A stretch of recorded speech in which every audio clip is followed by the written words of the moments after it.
Chapter 2078. It was as if Yun Jian had done the breathtaking action thousands of times without a hitch. The people who followed her from afar had an illusion for a moment. It was as if she was meant to live in a world filled with bloodshed. However, for some reason, she had come to the ordinary world they lived in. Just as they were thinking about it, a few limousines stopped a few dozen meters away from the black van and convertible sports car that were parked closely together. "Don't come over. I'll go take a look." The principal got out of the car and walked towards Yun Jian. He was worried that something would happen to the children. However, if there was any danger, he would bear it alone. "Principal, let me go." The female teacher held the principal back and gulped. Although she was afraid, she still wanted to walk over. "You guys stay here. I'll go." Zhang Zhifan stopped her. As he spoke, he took off his blazer and tossed it to one of his men in the limousine. The man quickly caught the blazer that Zhang Zhifan tossed to him. At the same time, Zhang Zhifan was already walking towards the black van. Zhang Zhifan had not only developed new crews well in the past few years, but he had also been improving his own abilities. Although he might not be able to defeat a high-level assassin, at least he would not cause trouble for Yun Jian and could even help Yun Jian. At the same time, Yun Jian had already walked to about 10 meters away from the black van in front of everyone. She stopped and glanced at the black van from the corner of her eyes. "African leopard, I know you're in the van. Why don't you come out? Are all the assassins in Reverse Emperor like you? Cowardly. You're the 5th-ranked assassin in the International Assassin chart. Is that all you've got?" Yun Jian stared at the black van. Unknowingly, she had already put the gun back into the holster on her waist and squinted her eyes. The windows of the black van were covered with a layer of film, so the people inside could not be seen from the outside. Bam!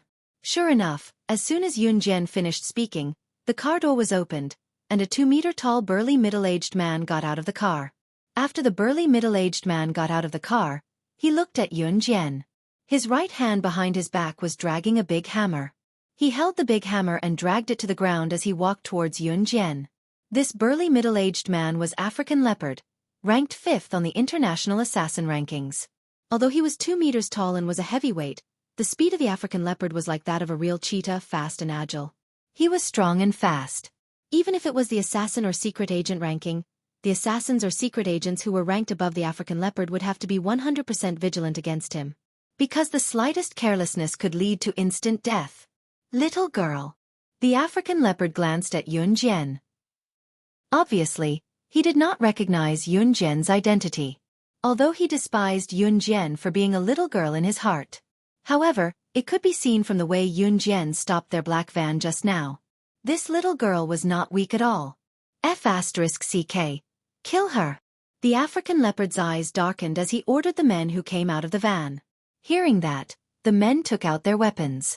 Wu Zhizhi and the rest who saw this scene were pale with fright. At the same time, Yun Jian stared at the men. The next sentence that came out of her mouth shocked Wu Zhizhi and the rest of the men. Even African Leopard and the men who were standing beside him were shocked. The 8th on the International Assassin rankings, Slaying Dragon. The 15th on the International Assassin rankings, Xing Tian. The 29th on the International Assassin rankings, Long Yi. The International 3S Wanted Criminal, retired sharpshooter from Country X, Flying Lion. Heh, the Reverse Emperor organization is really willing to pay any price to get rid of me. But it's a pity that you elites will die here. A. Chapter 2079. Something unacceptable was happening on the road from Bianwu town to the city. At the same time in Yiling's house. Lin Wei really treated Yiling's house as his own. After a year, Lin Wei moved into Yiling's house openly. Other than returning to an Hun organization to deal with internal affairs, Lin Wei went to Yiling's house to eat and drink. He even asked to sleep with Yiling's mother, Ji Qin, and father Yi Datong, didn't dare to disobey Lin Wei. Ji Qin and Yi Datong heard from Yiling that Lin Wei was the second in command of a gang and was very powerful. Ji Qin and Yi Datong didn't dare to disobey Lin Wei because they were afraid that Lin Wei would take their daughter away again. Their daughter had been missing for more than 10 years. To Ji Qin and Yi Datong, it was fine as long as Yiling was fine. Therefore, Lin Wei also openly slept in the same room as Yiling in front of her parents. In fact, Ji Qin already thought that Lin Wei had taken advantage of her daughter. Now that Lin Wei wasn't in Yiling's house, Ji Qin called Yiling to her room.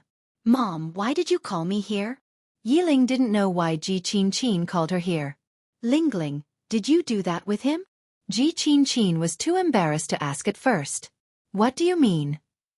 Yiling frowned slightly. Her sky-blue eyes were very beautiful. "That. Did he wear a condom when you did it?" Ji Qin was experienced too. She didn't beat around the bush and asked directly. Yiling didn't know what Ji Qin was talking about before. Now that she heard Ji Qin's words, she understood. "Mom, wait." Yiling's face turned red instantly. Okay.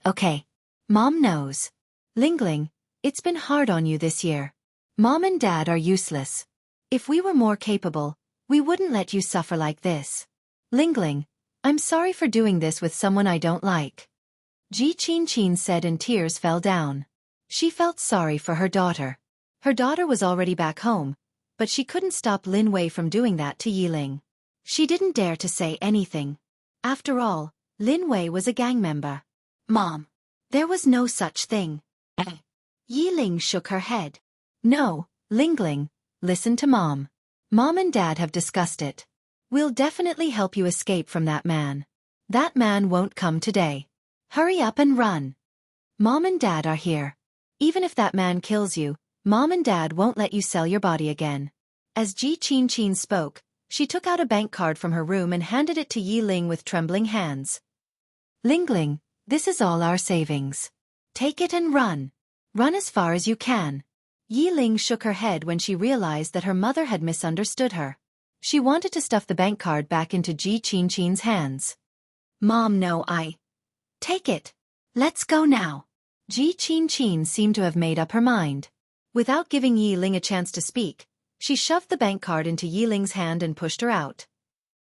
Who would have thought that as soon as he opened the door, he would see Lin Wei standing indifferently at the door? Ji Qin was shocked. Yiling's heart skipped a beat. "Where are you going?" Just as Yiling's heart skipped a beat, Lin Wei's pleasant and magnetic voice rang out. There was a trace of coldness in his voice that had never been there before. He was angry. Yiling's heart unconsciously panicked. "No, I'm not leaving." Yiling wanted to explain, but Lin Wei grabbed her wrist and dragged her to her room in front of Ji Qin. He locked the door. After entering the room, Lin Wei threw Yiling onto the bed and began to undress. "Did I give you too much time to accept me? So you want to run away? They say that women know their place when they're pregnant. Then I won't be polite." As he spoke, Lin Wei unbuckled his belt and unzipped her underwear. Chapter 2080. Ouch. Ouch.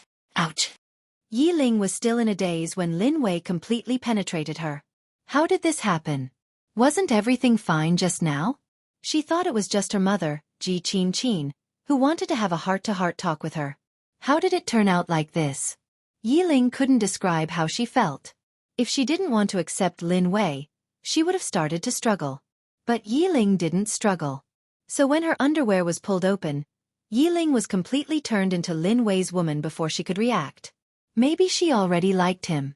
After Lin Wei violently penetrated her, Yiling reached out her hands and wrapped them around Lin Wei's neck. She buried her head in his shoulders. Her legs wrapped around his waist. "Softer," she said softly like a kitten. Even her earlobes were flushed. Didn't she want to escape? Escape from his world. So Lin Wei crudely penetrated her. But now she didn't make a fuss. Instead, she cooperated with him. What was going on? Desire overshadowed his rational mind. Lin Wei, who had tasted something new for the first time in over 20 years, didn't hesitate anymore and continued to move. Ji Qin, who was outside the room, heard that her precious daughter was being forced again. She hid in her room and cried.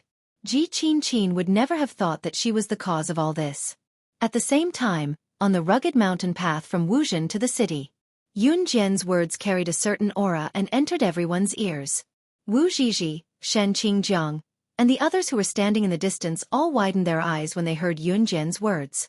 The first four were all international assassins. And one was a retired sharpshooter from Country X. Are these all international bigwigs? Why would such terrifying people appear here? Mu Xiaoxiao's eyes widened when he heard this and asked.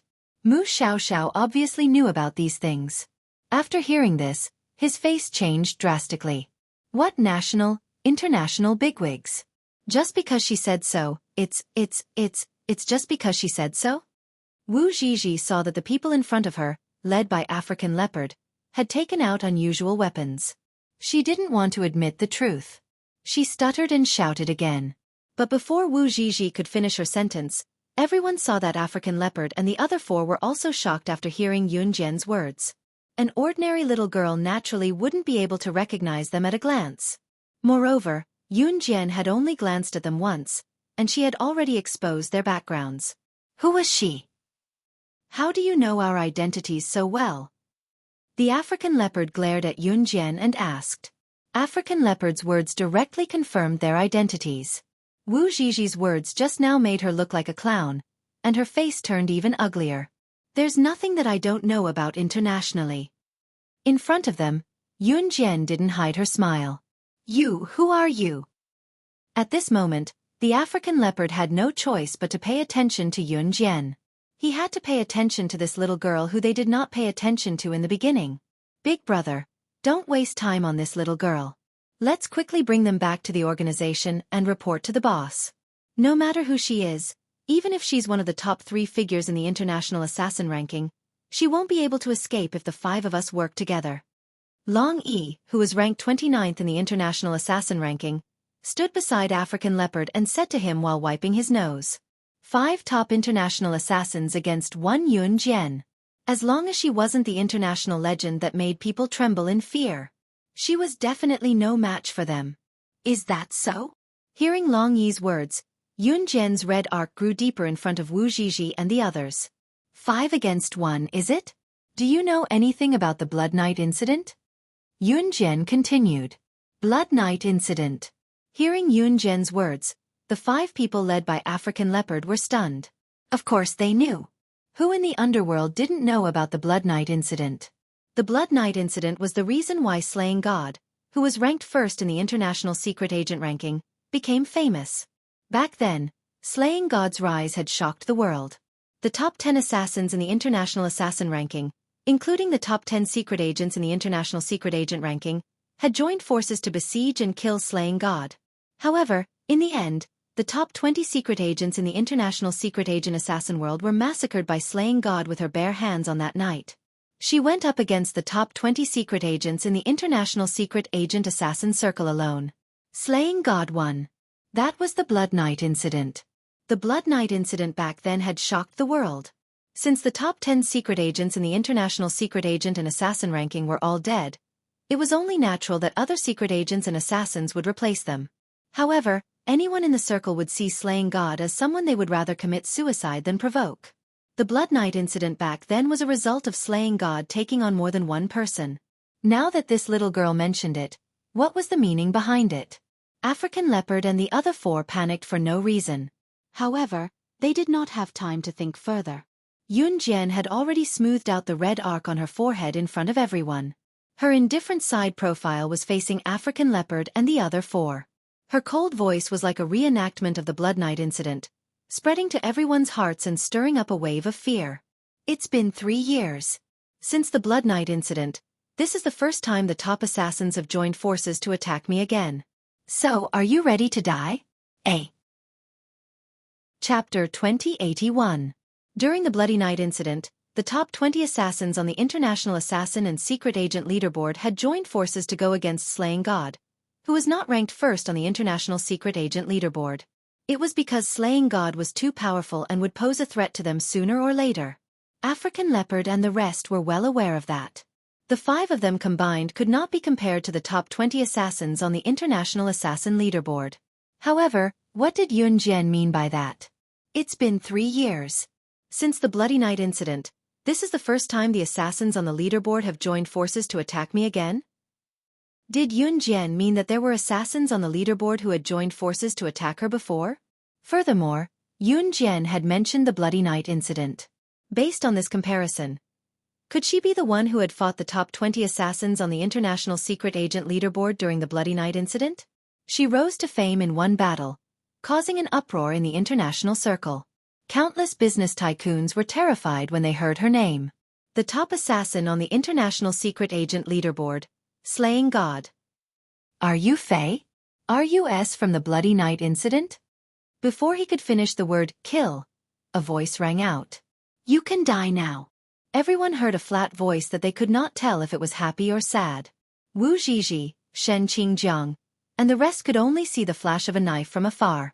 They could not even see when Yun Jian had attacked. Long Yi, who had wanted to reveal Yun Jian's identity in his panic, had his throat slit by Yun Jian's flying knife. Long Yi was the 29th assassin on the international secret agent leaderboard. He was also the weakest among the 5. Frightened by Yun Jian's skills, the remaining 4, including African Leopard, did not dare to reveal the codename that sent chills down their spines just thinking about it. Long Yi's death did not shock African Leopard and the rest. In their world, the death of a person was a common occurrence. Even if someone who had been with them had died in front of them, African Leopard and the rest would not be too shocked. Wu Zhizhi, on the other hand, was so shocked that she covered her mouth and screamed, dead. Someone's dead. Yun Jian killed someone. Wu Zhizhi's shouting and wrangling immediately attracted the attention of African Leopard and the others. Seeing this, Shen Qingjiang, who had a close relationship with Wu Zhizhi, slapped Wu Zhizhi in front of everyone. Are you trying to get us killed? When Wu Zhizhi saw that her beloved Shen Qingjiang had slapped her in front of everyone, she covered her cheek with her hand and wanted to cry. It's just a clown. Now it's time to settle our score, Yun Jian sneered when she saw African Leopard and the others looking at Wu Zhizhi. It was not to save Wu Zhizhi. Yun Jian had always been clear about kindness and hatred. Even if African Leopard and the others killed Wu Zhizhi in public, it had nothing to do with her. She just didn't want to waste time. What debt? After African Leopard and the others guessed Yun Jian's identity, they were so scared that their faces darkened. At this moment, the tone of his voice was trembling with fear. Reverse Emperor, why did they send you here? Yun Jian asked. There was no answer to his question. You're not going to tell me, are you? Yun Jian took out 2 butterfly knives from both sides of her thighs and twirled them in her palms as she walked toward African Leopard and the others. With the butterfly knives, African Leopard and the others were even more certain of Yun Jian's identity. At this moment, the 4 of them were so scared that their expressions changed drastically. Let the children go first. Just when African Leopard and the others were about to fight to the death, Yun Jian suddenly put away the butterfly knives and said with her arms crossed. In the face of slaying God, even if they had hostages, they would not be able to survive. African Leopard and the others knew that very well. They won't take the children as hostages, right? The female teacher from afar asked fearfully. The crowd was nervous as well. However, before they could get nervous, African Leopard and the others had already obediently released the 5 kidnapped children. They released the children so quickly that it was as if they were afraid that they would be killed by Yun Jian, who was scarier than a river beast if they were too late. Seeing that, Wu Zhizhi, Shen Qingjiang, the principal, the female teacher, Liang Xiumin, Mu Yu, and the rest were bewildered. Who was this Yun Jian? Why did African Leopard and the others, who were so intimidating earlier, act like obedient dogs now? They would do whatever Yun Jian told them to do? Chapter 2082. The kidnapped children were obviously frightened. Zhang Zhifan walked over to take the children back one by one and handed them to the female teacher and the principal. The female teacher rubbed the children's heads. She was obviously scared out of her wits. However, the female teacher was a smart person. She knew that such a scene was not suitable for the children to continue staying. She was afraid that the children would be psychologically distorted after seeing the bloody scene. Therefore, the female teacher touched a child's head and quickly turned to look at Zhang Zhifan. She said, "Can you please send someone to send the 5 children back to our town first?" Okay. Zhang Zhifan immediately understood when he heard this. He immediately nodded and responded. Then, he turned around and said to one of his men who was driving the limousine, "Xiao Yuan, send these children back to the town we just went to, and then come back to pick us up." The driver, who Zhang Zhifan called Xiao Yuan, nodded after hearing this. After watching the 5 children get into the car and drive away, the female teacher breathed a sigh of relief. No matter what happened next, now that the children had left, it was easy to say, "We let them go." You should let us go too. African Leopard, who was not far away, continued to speak to Yunjian after the 5 children left. Let them go? Just now, the 5 children were in the hands of African Leopard and his group. According to the bad guy's setting, shouldn't he take the 5 children as hostages to threaten Yunjian and everyone present? Moreover, the people led by African Leopard were killers on the international killer list. All of them had high statuses. But why didn't they take the 5 children as hostages? Instead, they listened to Yunjian and let them go obediently. That was fine. But one of the 5 was dead. 4 men actually begged Yunjian to let them go? Wu Zhizhi, Kai Xinyuan, Shen Qingjiang, and the others who were standing in the distance were already in an uproar. Yunjian was the same as them. They were all ordinary college students. Not to mention that Yunjian was facing a few top killers from the world this time. Even if they encountered ordinary kidnappers, they would be so scared that they would squat on the ground with their heads in their hands and pee their pants in terror. Why did it turn upside down in Yunjian's hands? It was actually these top assassins from the world. Beg Yunjian to forgive them? What did she mean by the Bloody Night incident? At this moment, Mu Yu, who was good at thinking about the details, muttered to herself. I've never heard of it. Liang Xiaomin heard Mu Yao's muttering and took the opportunity to reply. How could anyone present know about the Bloody Night incident? However, if they were to ask their father, who was a businessman, they would probably be able to find out what exactly the famous Bloody Night incident was. At that moment, Yunjian didn't give the surrounding people a chance to continue talking. She turned her body around to face African Leopard and the other 3. Her cold and indifferent face made African Leopard and the other 3 slightly flustered. Let you go? If you don't tell me why Reverse Emperor sent you here today, do you think you can leave this place alive? Yunjian glanced at the 4 men as if she was looking at 4 corpses. There was a strange luster in his eyes, as if he was a king who ruled over life and death. African Leopard and the other 3 men shuddered. Looks like you guys are planning to keep your mouths shut. Yunjian's eyes flickered. As she spoke, a half-smile appeared on her face and she extended a hand to Qingyu. You, take out your newly developed poison. There are ready-made white mice here for you to test the efficacy of your newly developed poison for free. Yes. Qingyu took out the poison in front of everyone after listening to Yunjian. It was a small bottle of liquid solvent. However, when African Leopard and the other 3 heard how Yunjian addressed Qingyu, their eyes widened in front of Wu Zhizhi and the rest who were far away. In the next second, the 4 men, led by African Leopard, took a few more glances at Qingyu and exclaimed in fear. Are you the world's top poison expert, Lady Poison? A. Chapter 2083. If Slaying God, the #1 on the International Secret Agent Leaderboard, was a character that struck fear in African Leopard and the rest. However, African Leopard and the rest had never thought that they would meet someone like Slaying God. After all, Slaying God's mystery was no secret in the circle. Qingyu, the wicked lady who followed Slaying God, was closer to the truth than Slaying God. Unlike Slaying God, no one knew who she really looked like. Not only was Qingyu Yunjian's subordinate, but Slaying God would always get Qingyu to do whatever she wanted. Hence, when people heard Qingyu's name internationally, it was as if they had seen Slaying God in person, causing them to break out in cold sweat. Moreover, Qingyu was the world's #1 poison expert. Even if you walked a dozen meters away from her, she would still be able to poison you silently. Even if you died on the spot, no one would be able to find out the cause of death. Therefore, other than Slaying God, Qingyu, the wicked lady, was the last person the assassins on the leaderboard wanted to meet. Now, the 2 terrifying characters that the international assassins and secret agents did not want to meet the most were right in front of them. African Leopard and the other 3's expressions could not be described with just one word. It was the fear of impending death. Slaying God alone was enough to kill them.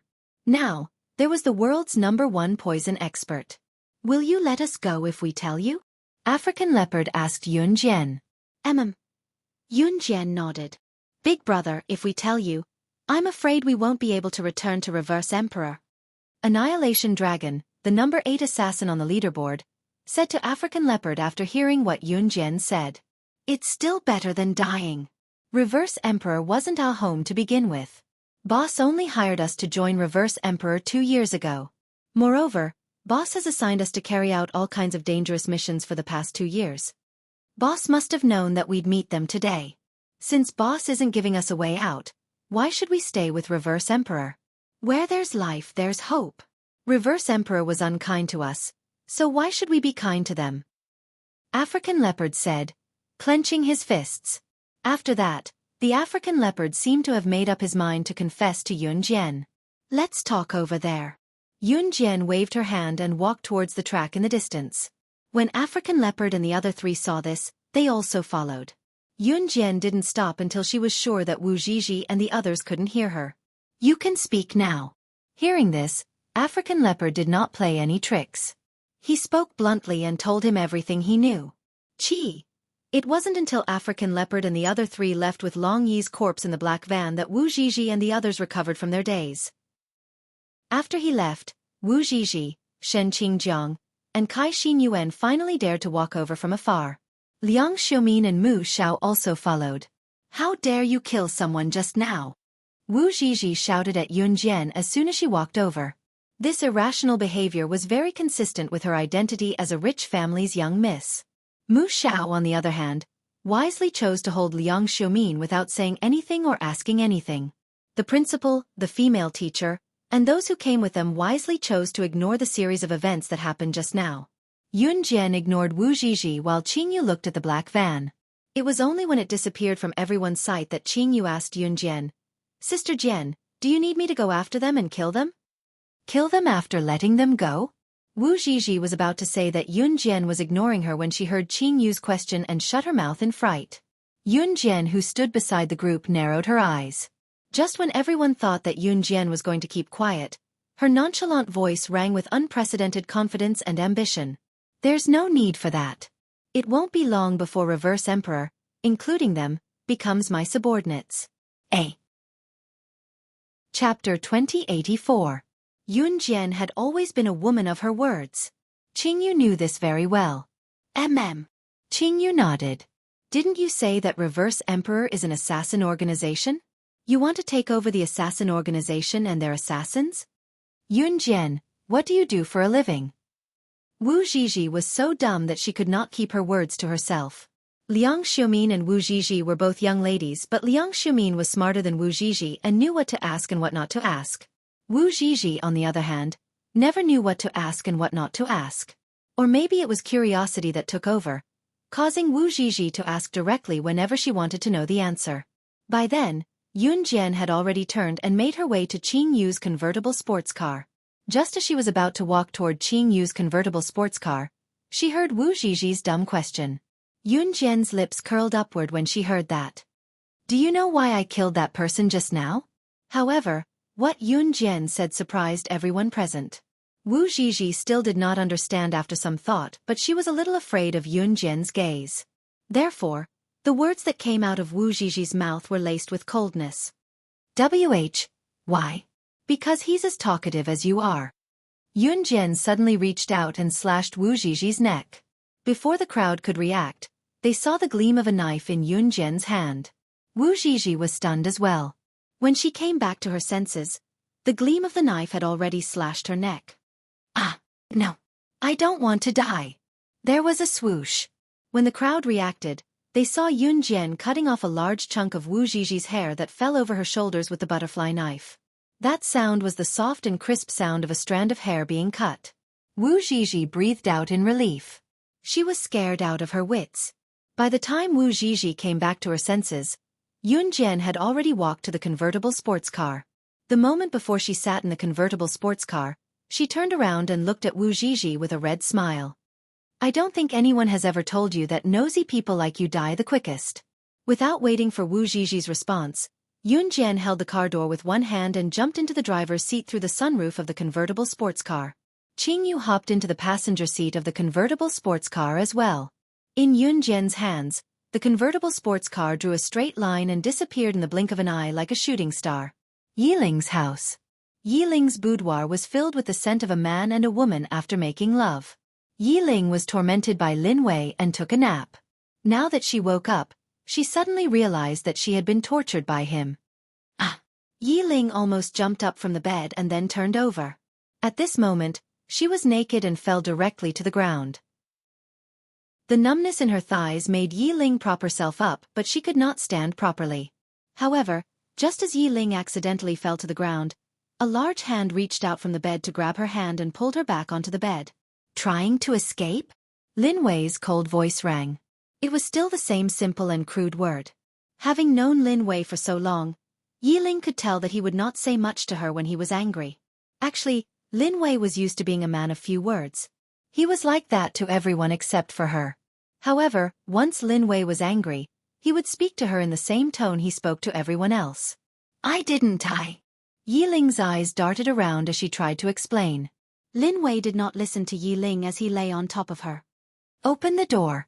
Open the door. Don't blame Ling Ling, it's my fault. It's all my fault. Please let my daughter go. Come at me if you want to kill me, don't hurt Ling Ling. Outside the door, Yi Ling's mother, Ji Qinqin's voice of despair came. Just as Ji Qinqin finished her words, her daughter's moan of being violated echoed in the house. Ah no, don't do this. Lin Wei penetrated Yi Ling again with only a door between them right in front of her mother. Chapter 2085. After that, Yi Ling was tormented by Lin Wei until she couldn't get out of bed. Ji Qinqin kept knocking on the door outside and had to give up in the end. Actually, Yi Ling's room was equipped with a spare key, but Ji Qinqin didn't dare to open the door. She was afraid to see the despair in her precious daughter's eyes. After Lin Wei finished eating Yi Ling, he put on his clothes and left the place.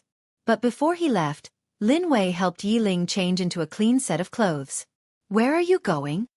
Yi Ling sat up straight and asked when she saw that Lin Wei was about to leave. I'll pick you up in 3 days. Lin Wei didn't say anything else. He left this sentence and walked out of the door. After opening the door, Lin Wei didn't even look at Ji Qinqin. His tall figure walked out of the Yi family's door in a few steps. After Lin Wei left, Ji Qinqin rushed into the house like a kite with a broken string to see her daughter. Lingling, I'll take you away. I'll take you away. I'll take care of you for the rest of your life. We'll still live without a man. Ji Qinqin thought that Yi Ling was frightened. She thought that Yi Ling couldn't accept it, so she rushed over to hug Yi Ling and take her away. A girl who had lost her virginity would be criticized even if she remarried. Ji Qinqin didn't want her daughter to suffer that. She had lost her daughter for 10 years. She must give her the best in the future. However, before Ji Qinqin could hug Yi Ling, she thought that Yi Ling would be in so much pain from being violated by Lin Wei again. Who knew that she would see Yi Ling's shy and embarrassed face? Mom, I think I like him. Yi Ling looked up. Her sky-blue eyes were sparkling. They were exquisite and beautiful, like a doll that had been carefully dressed up. They were so beautiful that it was unrealistic. Ji Qinqin was stunned. Huh. Then, wasn't everything she did before just messing around? Ji Qinqin was the kind of person who would support her daughter unconditionally as long as she liked it. Ji Qinqin's heart instantly relaxed when she heard that her daughter liked Lin Wei. To be honest, she quite liked Lin Wei, except for the fact that he was domineering. But if her daughter liked him, Lin Wei's domineering attitude would be good. That kind of man was the most loyal. H Province, W City, Wu Town. The 5 children had already been brought back safely. Yun Jian drove the convertible sports car back to Wuzhen first. After that, Zhang Zhifan brought the people who had chased after the black van back to Wuzhen. The group of people got out of the car. They were still in a daze from what had just happened. Sister, we've all heard that you're the one who saved 5 of our classmates and even chased away the bad guys. Thank you. At this time, Xing Zi led the 4th, 6th, and 6th grade students to Yun Jian. They tied up the bouquet that they had hurriedly gathered together and handed it to Yun Jian. The children blinked their innocent eyes, waiting to see Yun Jian receive the bouquet. Yun Jian raised her eyebrows slightly. Then, she accepted the bouquet of flowers from the children in front of everyone. It's beautiful. Just because Yun Jian said the words very beautiful, the children laughed happily. Although the smile looked silly, it contained the most innocent smile of a child. Wu Zhizhi dared not speak due to Yun Jian's behavior just now. In spite of it, her eyes were glued to Yun Jian as if she wanted to bore a hole through Yun Jian with her glare. Just as Wu Zhizhi was glaring at Yun Jian, the people around them saw Zhang Zhifan, who had put on his suit again, walk to Yun Jian and tell Yun Jian in public. Sister Jian, I've already donated 1 billion yuan to CI Xiong organization as per your order in the name of New Cruise's director. I believe that the money will be distributed to the poor mountainous areas in no time. Hopefully, it can bring an improvement to the children's standard of living. A. Chapter 2086. Zhang Jifan's words were calm when they left his mouth, but when they reached everyone's ears, it was as simple as asking, "Have you eaten today?" But these simple words gave people a sense of surprise that brought them back to their senses. Wu Zhizhi, who was glaring at Yun Jian earlier, froze when she heard the question. New cruise? When the children were abducted by African Bao and the rest, no one thought much about it. Why would Qing Yu, Zhang Jifan, and the rest appear here so coincidentally? But now, could you be New Cruise's current CEO, Mr. Zhang Jifan? Mu Yu looked at Zhang Jifan with shock and surprise on her face. Slowly, her surprised face turned into a look of deep worship. Zhang Jifan was tugging at the red collar of his suit. When he heard Mu Yu, Zhang Jifan turned to look at her. Then, in front of everyone, Zhang Jifan nodded at Mu Yu. That's right. His every move and every word was filled with the elegance of an upper-class person. Zhang Jifan was now adept at being New Cruise's CEO. Outsiders would not be able to tell that Zhang Jifan was a street gangster.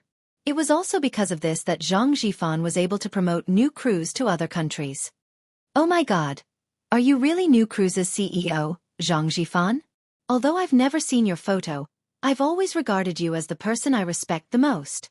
I heard that in the past 2 years, your methods in the business world have left your peers far behind. In just 1 year you stepped onto the national stage, and then, in just 2 years you stepped onto the international stage. We're all proud of you. You're our role model. I didn't expect to meet you here today. I am so excited. Mu Yu stood before Zhang Jifan in excitement like a person standing before her idol. She could not contain her excitement. Zhang Jifan did not expect that someone would worship him so much. After hearing this, he felt a little embarrassed. How am I awesome? Haha, it's all thanks to Sister Jian that New Cruise is where it is today. I only look impressive on the surface, but Sister Jian is the real business elite. Zhang Jifan scratched his head, laughed twice, and then said. Only now did the crowd regain their senses. From the moment Zhang Jifan revealed Yun Jian's identity as New Cruise's director, everyone was stunned and in disbelief. The mysterious director of New Cruise was actually an 18-year-old girl. Oh my God! If Yun Jian is the director of New Cruise, how old was she when she started New Cruise? Liang Xiaomin exclaimed. Wasn't the difference a little too big? They were just ordinary university students. Even now, when they had no money, they were still reaching out to their families. What about Yun Jian? Could it be that she started a company when she was in junior high? Now that she was in university, her company was already officially operating on an international platform. Wu Zhizhi's eyes bulged and her face darkened, but she chose to remain silent. His expression was extremely ugly. It was as if she had gone to look down on someone back then and that person had flown to the sky to look down on her. Compared to New Cruise, Wu Zhizhi's father's company was nothing. Moreover, Wu Zhizhi had mocked her before, so she looked like she had lost all hope. However, that was not the end of it. After Zhang Jifan heard what Liang Xiaomin said, his thoughts drifted back to the past. He chuckled and spoke without hesitation in front of everyone.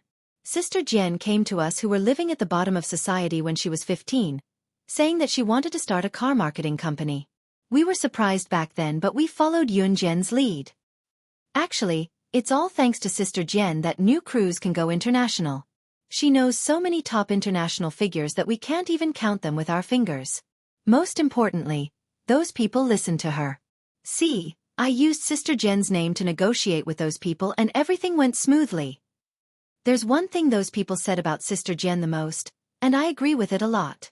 It's that she, Yun Jian, is a legend that will never be defeated. A.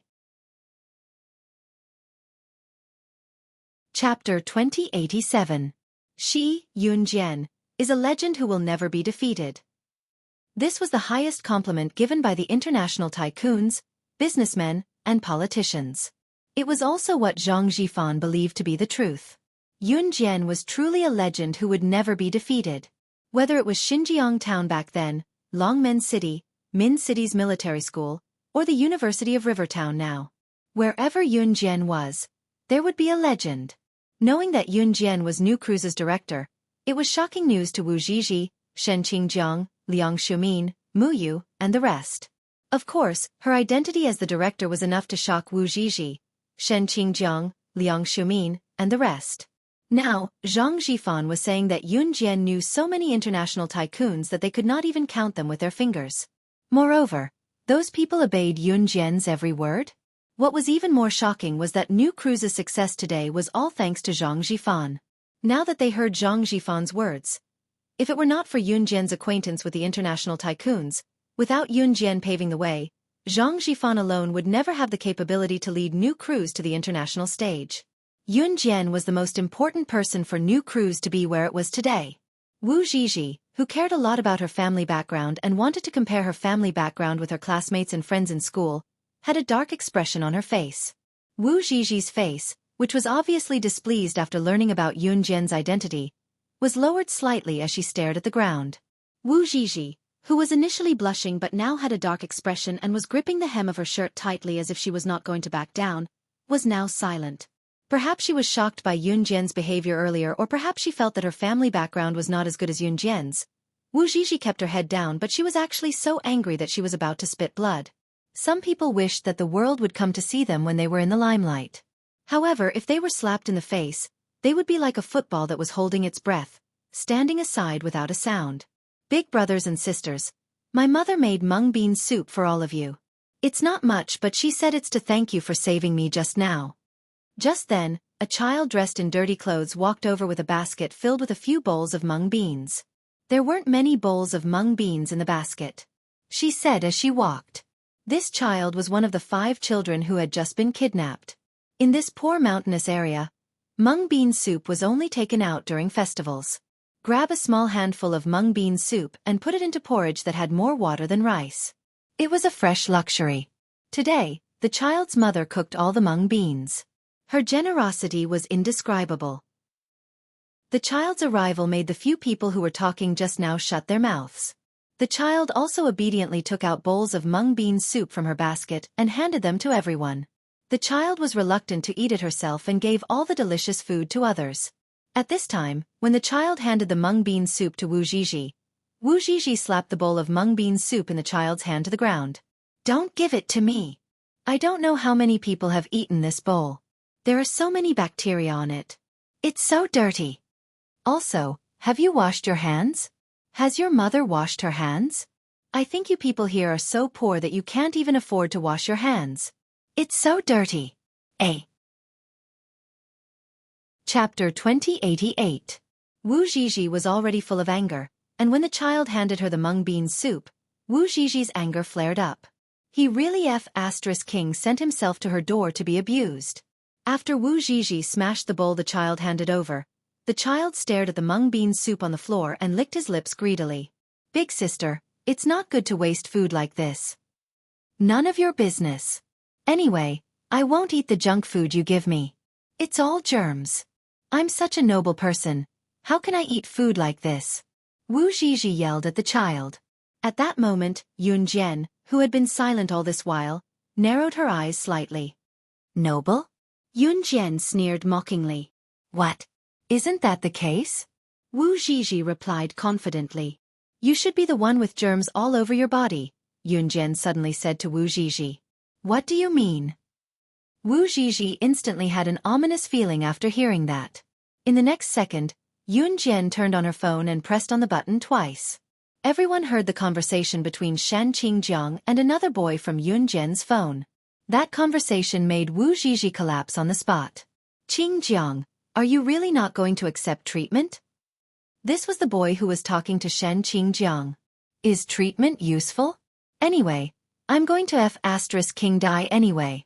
If I can drag one down to hell with me, it's one more.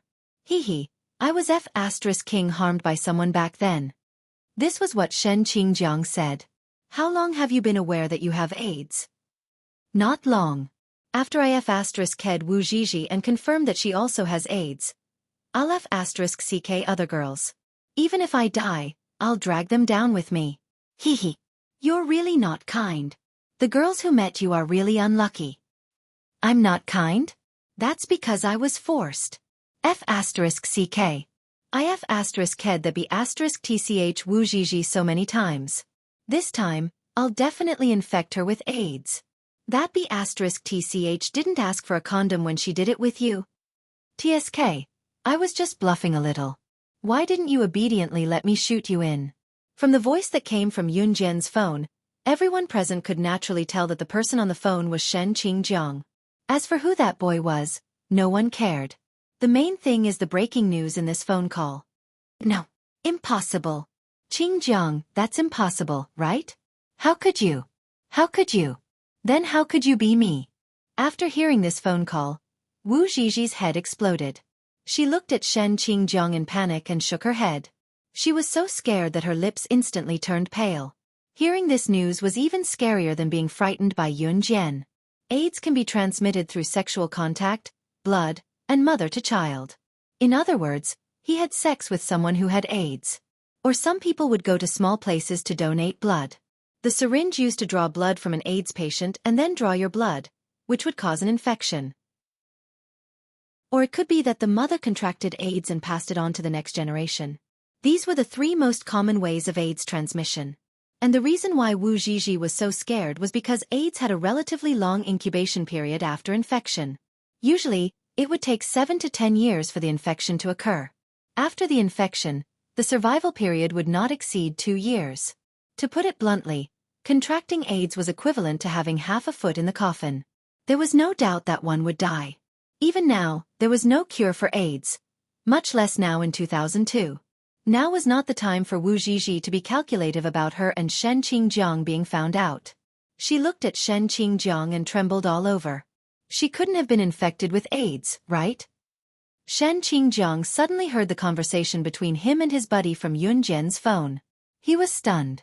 When he came back to his senses, he looked at Yun Jian with a nonchalant expression. Hee, since I've been found out, then I have nothing to hide. But why do you have the chat records between me and my buddy?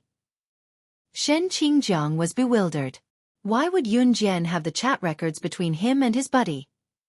Just as he asked this, he saw Yun Jian, who was standing in front of him, wave the phone in her hand and say coldly in front of everyone, I forgot to tell you that I'm a hacker too. Hey.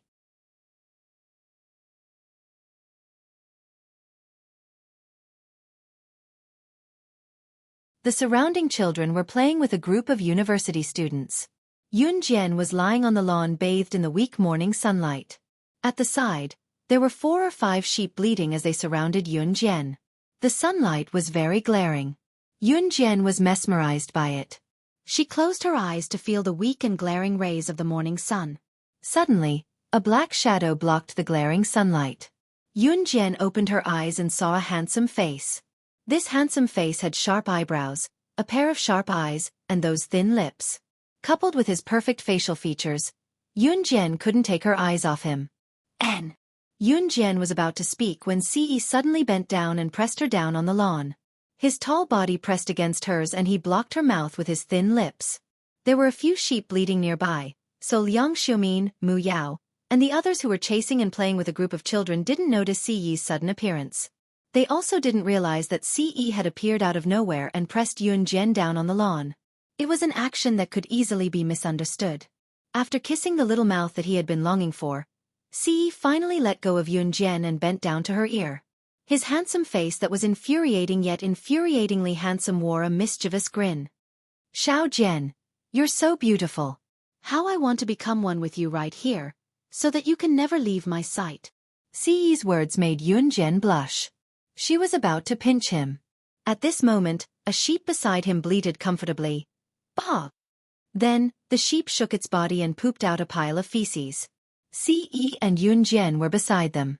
The moment they heard the sheep bleat, Ce grabbed Yun Jian's waist and rolled to the side, avoiding the sheep's poop. Just as they dodged the sheep's poop, a child suddenly saw Ce hugging Yun Jian's slim waist and rolling on the lawn. The child clapped his hands and exclaimed innocently. Look. Big brother is hugging big sister and rolling around on the lawn. Hee. It's so fun. His exclamation made everyone around them, including the children and university students from Jiang City, turn to look. Chapter 2090. After avoiding that pile of sheep poop, Ce and Yunjian were exposed in front of everyone. Ce was hugging Yunjian's slender waist and didn't hide himself in Yunjian.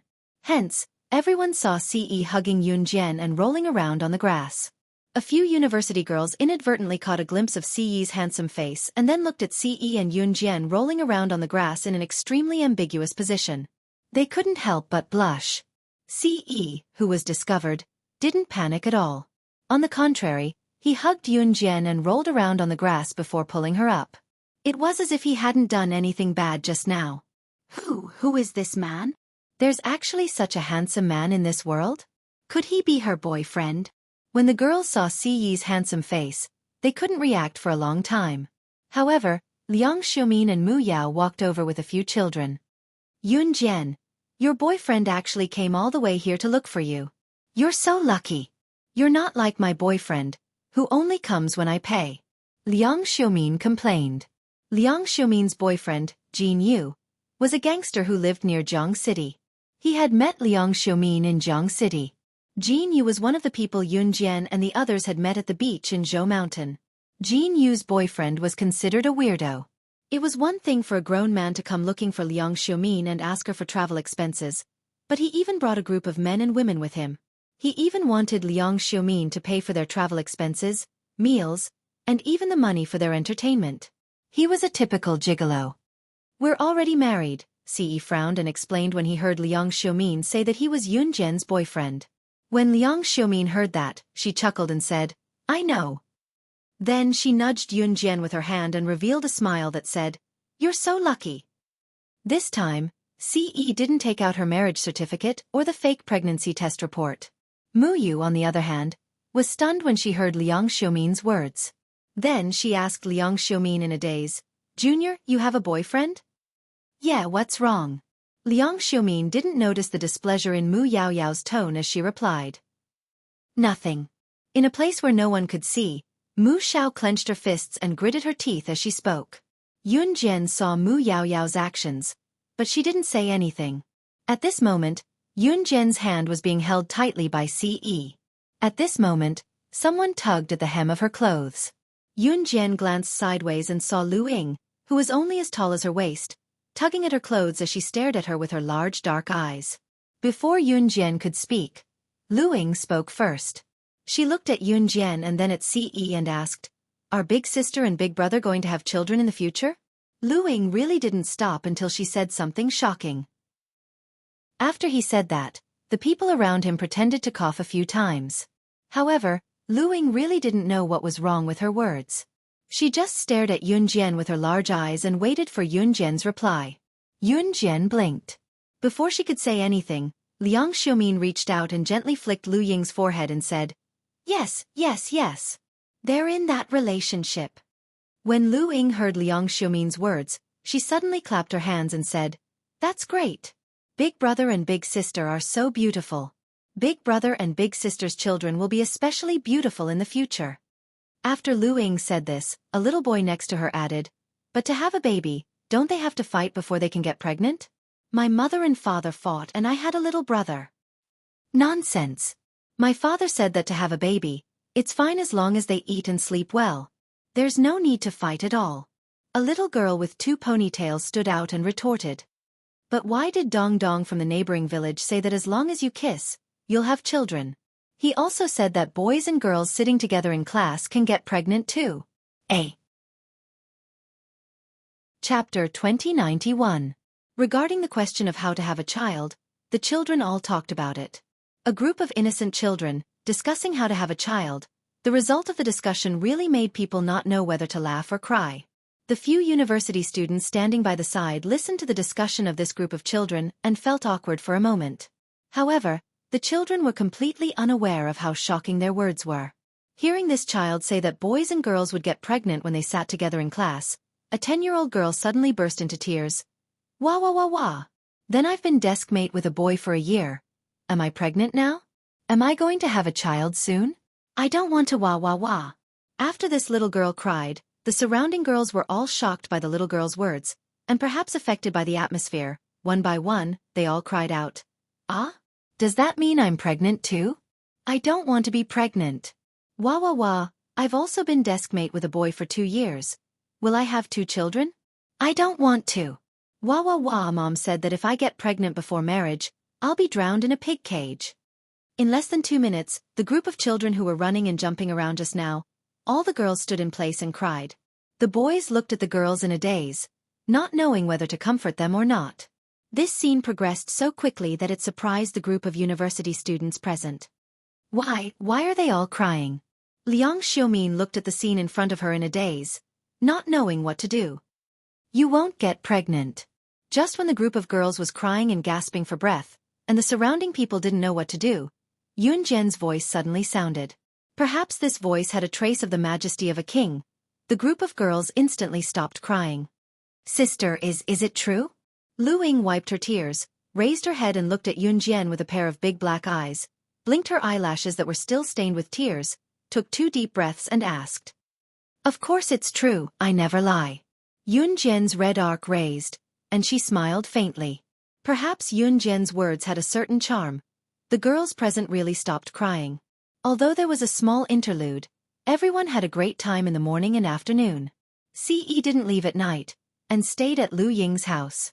Originally, Liang Xiaomin and Yun Jian slept on the same bed, but Liang Xiaomin consciously slept in the same room as Lu Ying and Lu Shi at night. Ce didn't do anything strange to Yun Jian since they were in someone else's house. They woke up early the next morning for the return journey. Hearing that the big sisters and big brothers were leaving, the children were already awake when the sun was still up. Putting on the big cotton-padded jackets they bought with New Cruise's donation, they stood by the road in Wu Town to bid farewell to Yun Jian and her friends. The children's thin bodies were no longer cold, and they were no longer wearing thin clothes that were as thin as if they were naked. Although the children didn't know how they got pregnant, they knew that it was all thanks to Yun Jian that they were able to wear the big cotton-padded jackets, new school bags, new textbooks, and new stationery.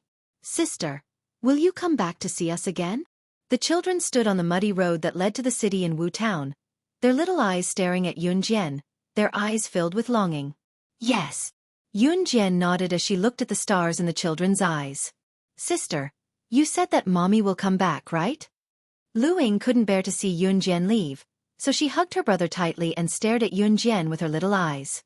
Yun Jian was silent for 2 seconds before replying Lu Ying, yes. She didn't know if Lu Ying's mother would come back, but she knew that she couldn't let a child's longing for their mother die. Sister, thank you.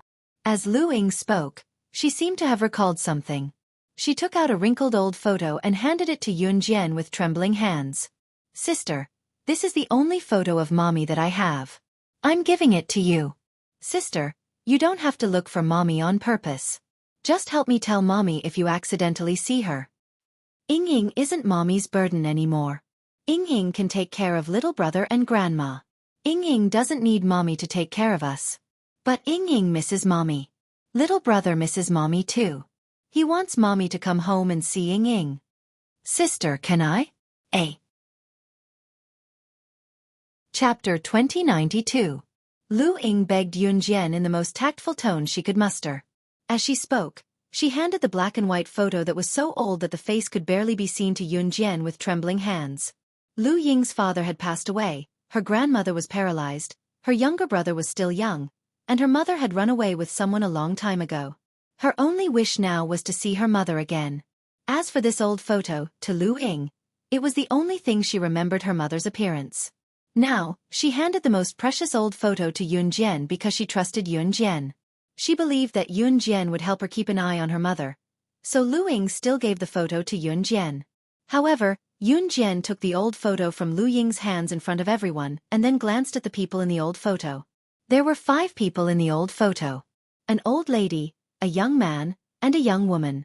The young man and the young woman were holding 2 children in their arms.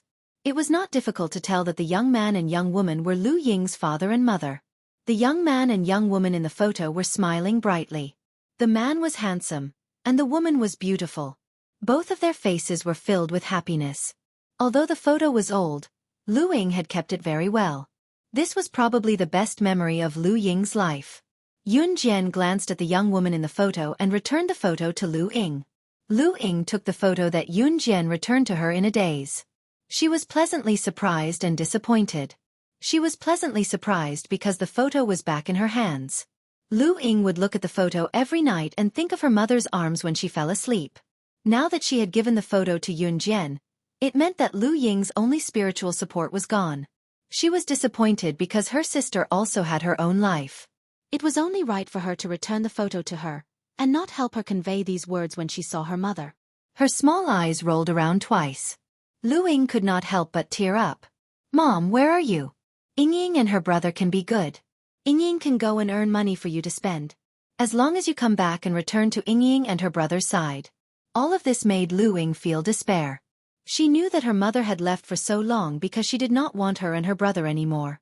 Is there no hope left? Just as Lu Ying lowered her head dejectedly and tears fell from the corners of her eyes, a hand touched her head. Lu Ying was shocked. She raised her head and saw Yun Jian's exquisite and beautiful face. "I've already memorized your mother's appearance. Now, tell me your mother's name, and I'll help you find her." Yun Jian's words were like an arm reaching out for Lu Ying in a desperate situation, causing the 11-year-old child to burst into tears instantly. "Thank you, elder sister. Thank you, elder sister." Lu Ying bowed to Yun Jian several times. She almost knelt down to Yun Jian. Lu Ying then told Yun Jian her mother's name and age. As soon as he finished speaking, the bus driver sent by the school began to urge the university students from Zhongqing City to board the bus and return to school. Ce also took the school bus back to Zhongqing City with Yun Jian. Wu Zhizhi and Shen Qingjiang had left first, so there was an empty seat on the bus. There was no harm in having Ce. When they had just boarded the bus, Yun Jian could still feel that Lu Ying was staring at her closely. Her small eyes were filled with hope. Seeing this, Yun Jian pursed her red lips. The second before she boarded the bus, she left Lu Ying with these words: "I'll definitely help you find your mother. I never lie." Although Lu Ying was still a child, she had been very good to Yun Jian and Liang Xiumin. She had even given up her blanket to Yun Jian and Liang Xiumin in the beginning, even if it meant that she would freeze. The reason why Yun Jian could make her subordinates submit to her wholeheartedly was that she, Yun Jian, had always been a vengeful person. She would definitely do what she said. Chapter 2093. Yun Jian's words gave Lu Ying hope. It had been a long time since anyone had been so nice to her. Lu Ying had an indescribable feeling. In the end, the bus drove away under the gaze of Lu Ying and the rest. Yun Jian, who was sitting in the bus, saw Lu Ying and her brother Lu Shi chasing the bus for a long distance through the mirror. The siblings could not catch up with the bus until they reached a rugged mountain road. Lu Ying and Lu Shi's gazes carried a trace of pleading. At this moment, an 11-year-old and a 9-year-old had placed all their hopes and future on Yun Jian. They hoped that in the near future, their mother would hear their pleas and come home. The bus took the group back the way it came. The bus drove very slowly. Yun Jian narrowed her eyes. At the entrance of Wuxia town, she saw the two old ruffians who had tried to stop Yun Jian and Liang Xiumin in the bamboo forest. The two old ruffians were limping. Although they survived, it seemed like they would have to limp for the rest of their lives. Of course, this was their retribution. Yun Jian did not expect the two old ruffians to survive. In spite of it, Yun Jian was no longer interested in how the two old ruffians managed to survive. After the bus left Wuxia town and drove into the city, Yun Jian directly sent the information of Lu Ying's mother to the Kosha mercenaries intelligence group. It was already evening when they returned to Zhongqing. The next morning, Ce returned to an Hun organization. The next afternoon, Yun Jian and Zhu Huili had lunch in the cafeteria. While they were eating, her phone suddenly received a message. She took it out and saw that it was from Diane. The content of the message was very simple. She had found the whereabouts of Lu Ying's mother. After lunch, Yun Jian stuffed her phone into her pocket and told Zhu Huili that she would be taking 3 days off. Zhu Huili responded. She wasn't surprised by this at all. After calling her homeroom teacher, Miss Yu, to tell her that she wanted to take 3 days off, Yun Jian walked towards the school gate. Last time, Miss Yu had promised her that as long as she went to the countryside to teach, she could ask for leave whenever she wanted. Miss Yu didn't go back on her word. "Hey, President, you're finally back. We've been waiting for you for the past 2 days." When he reached the school gate, he bumped into Zhou Huntao from the martial arts club. When Zhou Huntao saw Yun Jian, He hurriedly stopped and greeted his brothers before speaking to Yun Jian. Zhou Huntao's brothers were obviously stunned. Could it be that this girl was the legendary new president of the martial arts club? In the next second, Yun Jian's words confirmed their thoughts. I'll take 3 days off. Tell Mo Bufan to continue supervising the training of the members of the club while I'm away. After I return, I'll test the progress of the members of the club one by one. The martial arts competition was just around the corner, and it all depended on one's willpower. Zhou Huntao nodded at Yun Jian's words. After she finished speaking, she walked out of the school. Seeing that Yun Jian had walked far away, one of Zhou Huntao's brothers asked Zhou Huntao, "Huntao, is this the new president of your martial arts club?" At first, Zhou Huntao's brothers couldn't believe it. That girl was the legendary new president of the martial arts club, Yun Jian, who had directly charged into Dragon City University's martial arts club and beaten up Wu Ren. They thought that Yun Jian would grow up to look like a tough girl, with a rough and fierce body. But she was too king beautiful. However, in front of his brothers, Zhou Huntao proudly and confidently said, "That's right, she's the new president of our martial arts club. With her, we'll definitely get first place in this year's martial arts competition." Chapter 2094. Zhou Huntao's confident words caused an uproar among his brothers. Although there was a trace of disbelief in their hearts. Could such a skinny body really lead the members of the martial arts club to win the first place in this year's martial arts competition? But at this moment, no one said anything about doubts. The next day. Ji Province. Guang City. Guang City was a first-tier city located in Ji Province. Its economy was developing fast, and the people's living standards were high. Located in the suburbs of Guang City, there was a tall villa. The villa was surrounded by people holding iron rods. This group of people looked like ruffians from head to toe. They walked back and forth to the left and right as if they were guarding someone in the villa. In the villa, in a large room, a lady sat in front of a makeup mirror. She fiddled with her hair in a daze, and her face was getting more and more haggard. With a creak, the door was opened and then closed. This lady was completely unaffected by the door opening and closing. She continued fiddling with her hair in a daze, as if she was an emotionless doll. It wasn't until the door was closed and locked that the lady was awakened from her reverie by the sound of a woman's voice, which was as pleasant as the sound of nature. "You abandoned your family and children, leaving your son and daughter to live a life worse than pigs and dogs in the poor mountainous area. Wang Xiaofan, have you ever felt the slightest bit of remorse?" The person who came was Yun Jian. And Wang Xiaofan was the mother who abandoned Lu Ying and Lu Shi. When Wang Xiaofan heard Yun Jian's words, she suddenly stood up from the bench in front of the makeup table. She turned around and stared at Yun Jian in shock. "Who are you? How do you know about Ying and Xiao Shi? This place is heavily guarded, and there are people guarding the door. How did you get in? And how are Ying and Xiao Shi now?" Lu Ying and Lu Shi's mother, Wang Xiaofan, married the boss of F Province's largest underground gang, Hong Tiniu.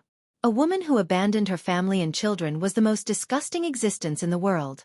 But when Wang Xiaofan heard about Lu Ying and Lu Shi, she looked worried. "You don't need to know who I am. You just need to know that your children are not living well," Yun Jian said.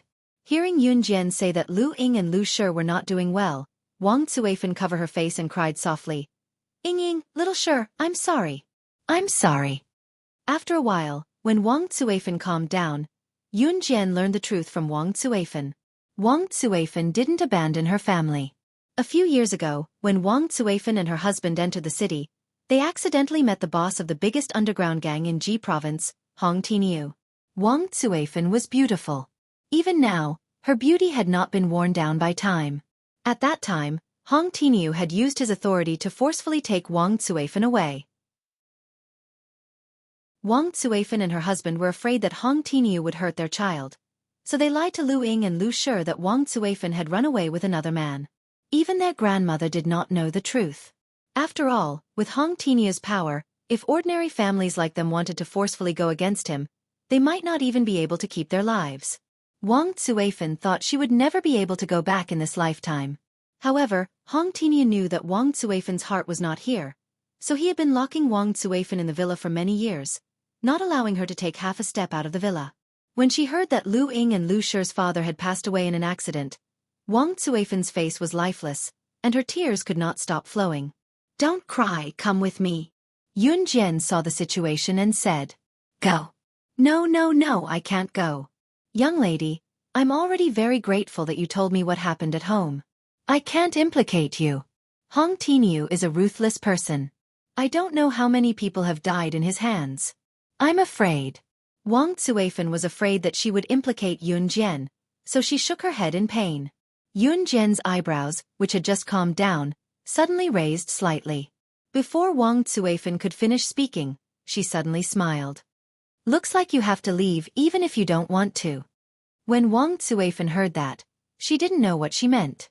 In the next second, there were footsteps and shouts outside the door. "Quick, quick, quick. Quick, go to Madam's room. Someone has broken into Madam's room." Not long after, a tall and strong middle-aged man with average looks kicked open the door. Seeing that Yun Jian had no intention of hiding and was standing there openly, the middle-aged man glared at Yun Jian and threatened. "Young lady, you've got guts. How dare you break into my Hong Tinia's room?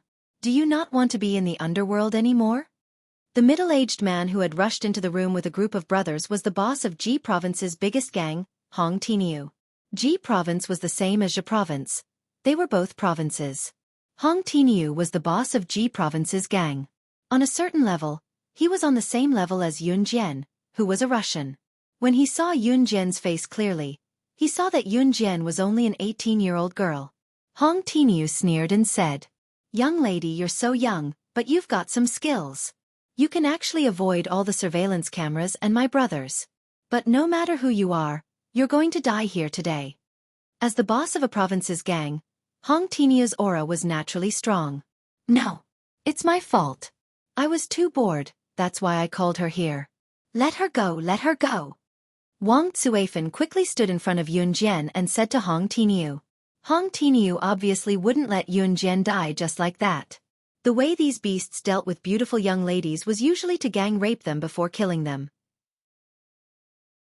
Wang Zuifan was so scared that her face turned ashen. Just as the men behind Hong Tiniu were smirking at Yun Jian's pretty face and alluring figure, thinking that Yun Jian was already theirs, the men behind Hong Tiniu smirked. Yun Jian grabbed Wang Zuifan's collar and pulled her away. After that, Yun Jian stared straight at Hong Tiniu in front of everyone. Her aura that was not inferior to Hong Tiniu's was on full display as she curled her lips into a smirk and said something that left everyone dumbfounded. "Is this how the Tiango gang of Province Ji receives me, the Rakshasa, from Russia? Or, Ji Province's Tiango gang is going to officially declare war on Zhe Province's Falcon Hall?" A.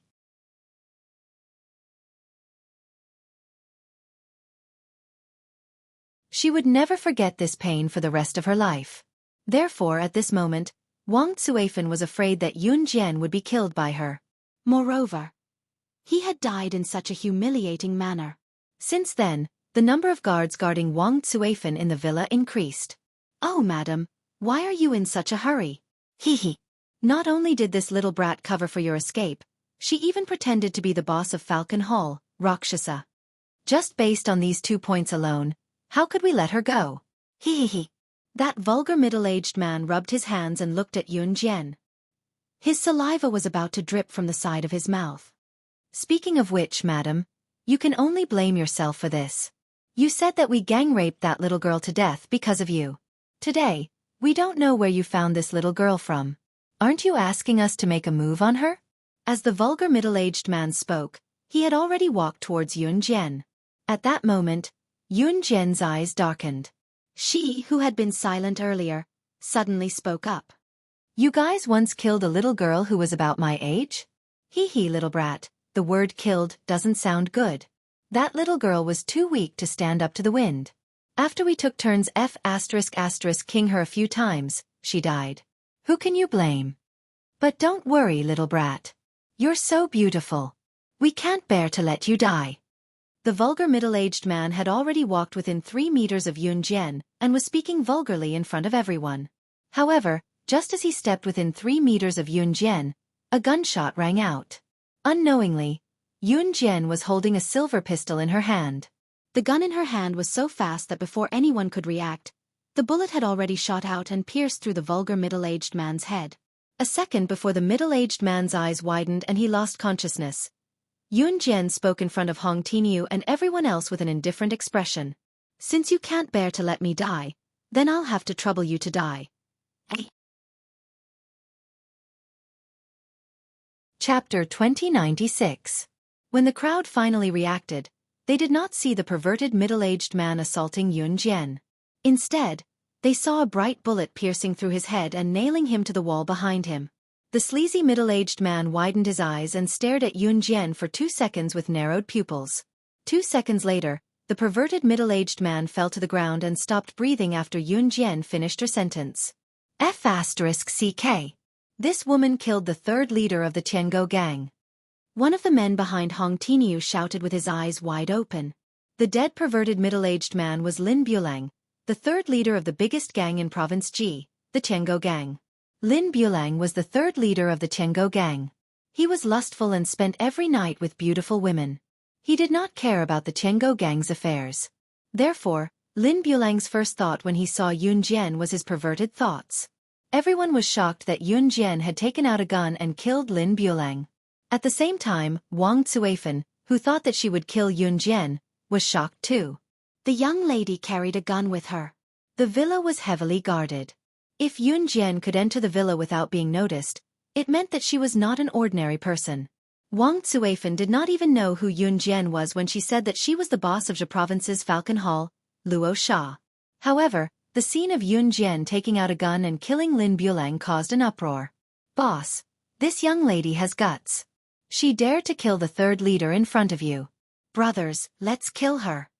A man standing behind Hong Tinyu smiled happily when he saw Lin Bulang dead. However, he pretended to be furious that Lin Bulang was killed by Yun Jian. The man was Song Qing, who was promoted by Hong Tinyu after the Tiango gang became the biggest gang in Province Ji. Other than the boss Hong Tinyu, there were also the second and third leaders in the Tiango gang. Now that Lin Bulang, the third leader, was dead, Song Qing, who had always been dissatisfied with Lin Bulang's beauty, was surprised and delighted. Another reason was that once the third master Lin Bulang died, the position of the third master would be reselect. He, Song Qing, was determined to win this position. Song Qing was thinking of rushing forward to kill Yun Jian before Lin Bulang died. That way, he would be able to increase his chances of competing for the position of the third master in the future. Hong Tinyu narrowed his eyes and waved his hand at Song Qing, signaling him to stop. Then, he fixed his gaze on Yun Jian. Falcon Hall's boss Rakshasa? Do you know the consequences of impersonating Falcon Hall's boss, Rakshasa? Hong Tinyu was a smart man. He tried to test Yun Jian. He didn't have any real ability or an imposing aura when he faced problems. He was making a fuss over the death of a member of his own sect. How could such a person become the leader of the biggest gang in Ji province? I don't want to know the consequences. I only know one thing. Today, I will take Wang Xiaofan and leave. Anyone who stands in my way will die. Yun Jian looked straight into Hong Tinyu's eyes fearlessly as he said those words. Haha. You said you want to take my Xiaofan away? Then today, even if you are Rakshasa, you won't be able to leave this place. Hong Tinyu's face changed when he heard that Yun Jian wanted to take Wang Xiaofan away. Hong Tinyu waved his hand and shouted to his brothers behind him, set up the Tiango gang's inescapable net. Even if she is Rakshasa, she won't be able to escape today. The Tiango gang's inescapable net was well known throughout the country. It was said that none of the members of the underworld who fought against the Tiango gang had ever escaped from the Tiango gang's inescapable net. Wang Xiaofan's face turned pale when she heard that Hong Tinyu wanted to escape from the inescapable net. Who hadn't heard of the Tiango gang's inescapable net? It was a move that specialized in capturing the strong. Inescapable net? Yun Jian narrowed her eyes when she heard that. She suddenly put away her pistol and stood there empty-handed. She raised her eyebrows and looked at Hong Tinyu. I've never heard of the Tiango gang's inescapable net, but the inescapable net that you speak of that is capable of trapping me. I would like to give it a try.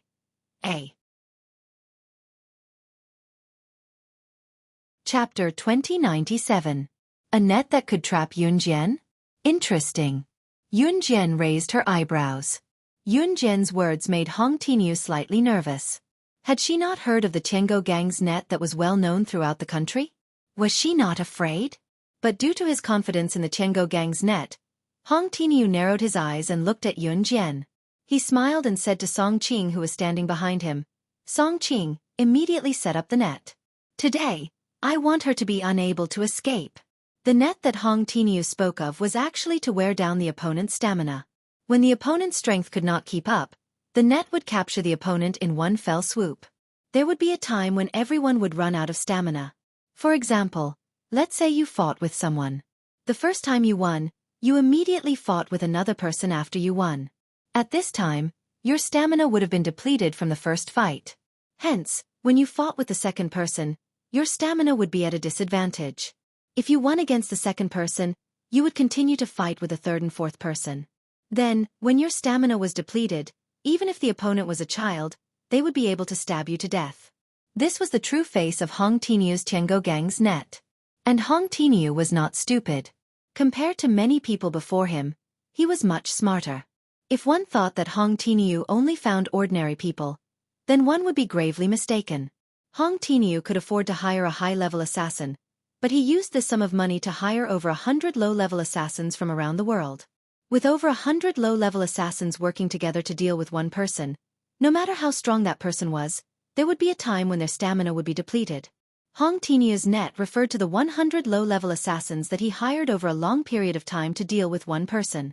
This was the Tiango gang's biggest trump card. Hearing Hong Tinyu's words, Yun Jian's eyes narrowed even more. Hong Tinyu, you can't do this to her. If you dare to do this to her, I'll kill myself. I'll commit suicide for you to see. Wang Xiaofan panicked. She didn't want to see another tragedy happen. Stealing her heart, Wang Xiaofan rushed to the side and smashed a vase in the room. She picked up the broken pieces of the vase and stuck them to her neck. Let her go. I'll stay, or I'll die in front of you right now. Wang Xiaofan stretched her hand that was holding the broken vase towards her neck. Xiaofan, you. Seeing this, Hong Tinyu sighed. Hong Tinyu truly liked Wang Xiaofan. Otherwise, he wouldn't have used his power to threaten Wang Xiaofan after falling in love with her at first sight. If Hong Tinyu didn't truly like Wang Xiaofan, after getting Wang Xiaofan, he should have lost interest in Wang Xiaofan long ago. Who cared if she left or stayed? But why did he order people to protect Wang Xiaofan? He was afraid that Wang Xiaofan would leave him. Xiaofan, put it down. Put it down and I'll let her go. Hong Tinyu was afraid that Wang Xiaofan would really take things too hard, so he spoke softly. When I leave, I'll take her with me. Unexpectedly, Yun Jian walked up to Wang Xiaofan in a few steps. She took the broken vase from Wang Xiaofan's hand and threw it far away. Moreover, I really want to see the legendary inescapable net of the Tiango gang. As she spoke, Yun Jian turned around and looked at Hong Tinyu and the others. Her cold lips curled up and she smiled faintly. A strange look flashed through her eyes, causing Hong Tinyu and the others to panic for no reason. Xiaofan begged for your life but you don't appreciate it. Don't blame me for what happens next. Hong Tinyu clenched his fists and said when he heard Yun Jian's tone that she was determined to take Wang Xiaofan away.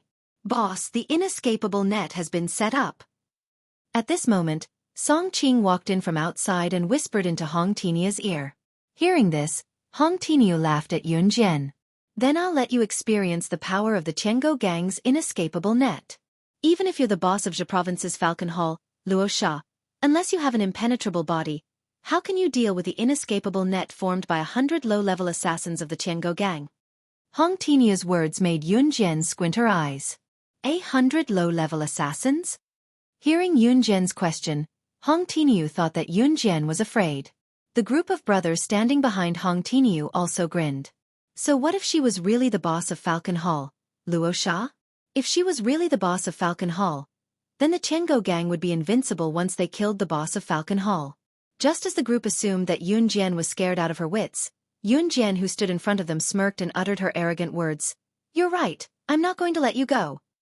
A mere 100 low-level assassins want to block my path? Tiango gang of Province G. Looks like the inescapable net that you're talking about is just this.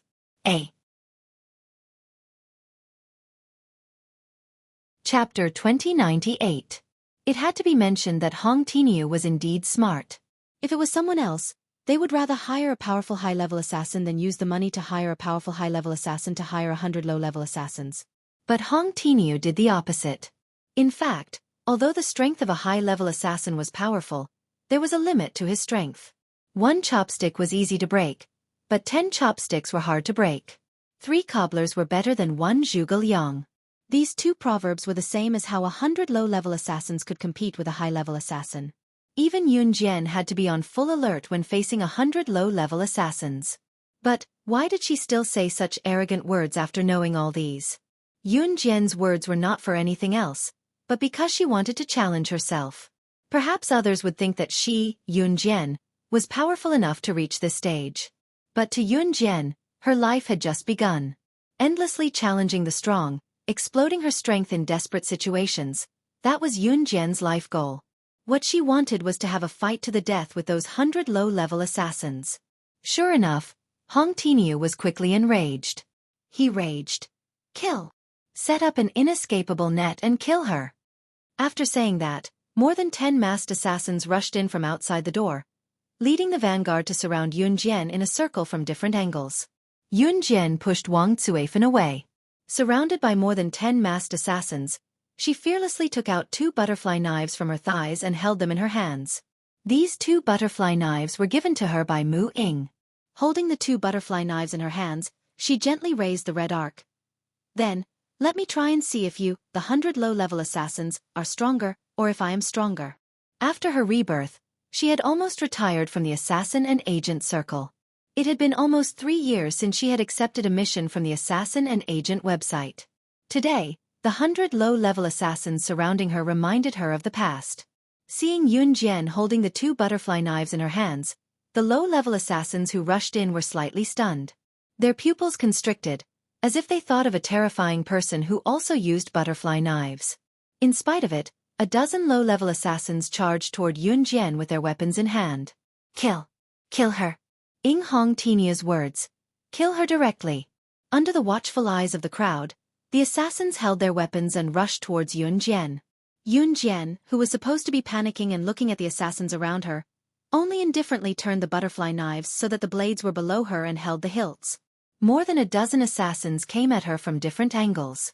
At the same time, Yun Jian raised a brow and shifted her legs slightly. Abruptly, right in front of Hong Tinyu and the others, she rolled on the ground and stood on one knee agilely with a slight lift of her hand. At this moment, she turned to look at the other assassins.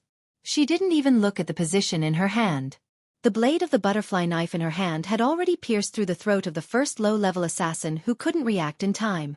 1 knife to the throat. This speed was so fast that no one present could react in time. This low-level assassin had already fallen to the ground and was no longer breathing. The other low-level assassin's pupils constricted. Just as they were about to attack Yun Jian from the side, they saw Yun Jian kick the low-level assassin's abdomen after his throat was slit. At the same time, she turned around and nimbly moved the butterfly knives at a speed that no one could see clearly. She flashed past the low-level assassins. By the time everyone reacted, Yun Jian had already brushed past a dozen low-level assassins. Her figure was clearly engraved in front of Hong Tinyu and the rest. After her figure flashed past, the low-level assassins all fell to the ground without exception. There weren't many people in the house. The remaining 80 low-level assassins surrounded the door and waited for the second attack. More than 10 low-level assassins died under her blade in 10 seconds. 1 low-level assassin was killed in 1 second. When Hong Tinyu and the rest in the house reacted, they looked over and saw that the low-level assassins had all fallen to the ground. When they saw clearly that the low-level assassins' necks, right below their chins, in the middle of their throats, were all stabbed in the same spot. The fatal spots of the low-level assassins were all in one place.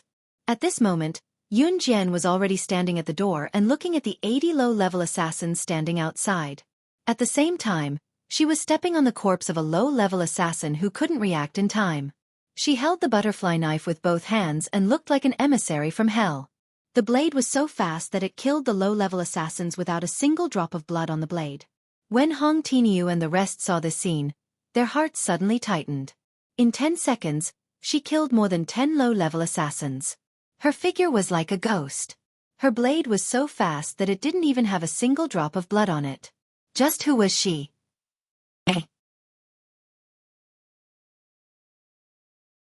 Chapter 2099.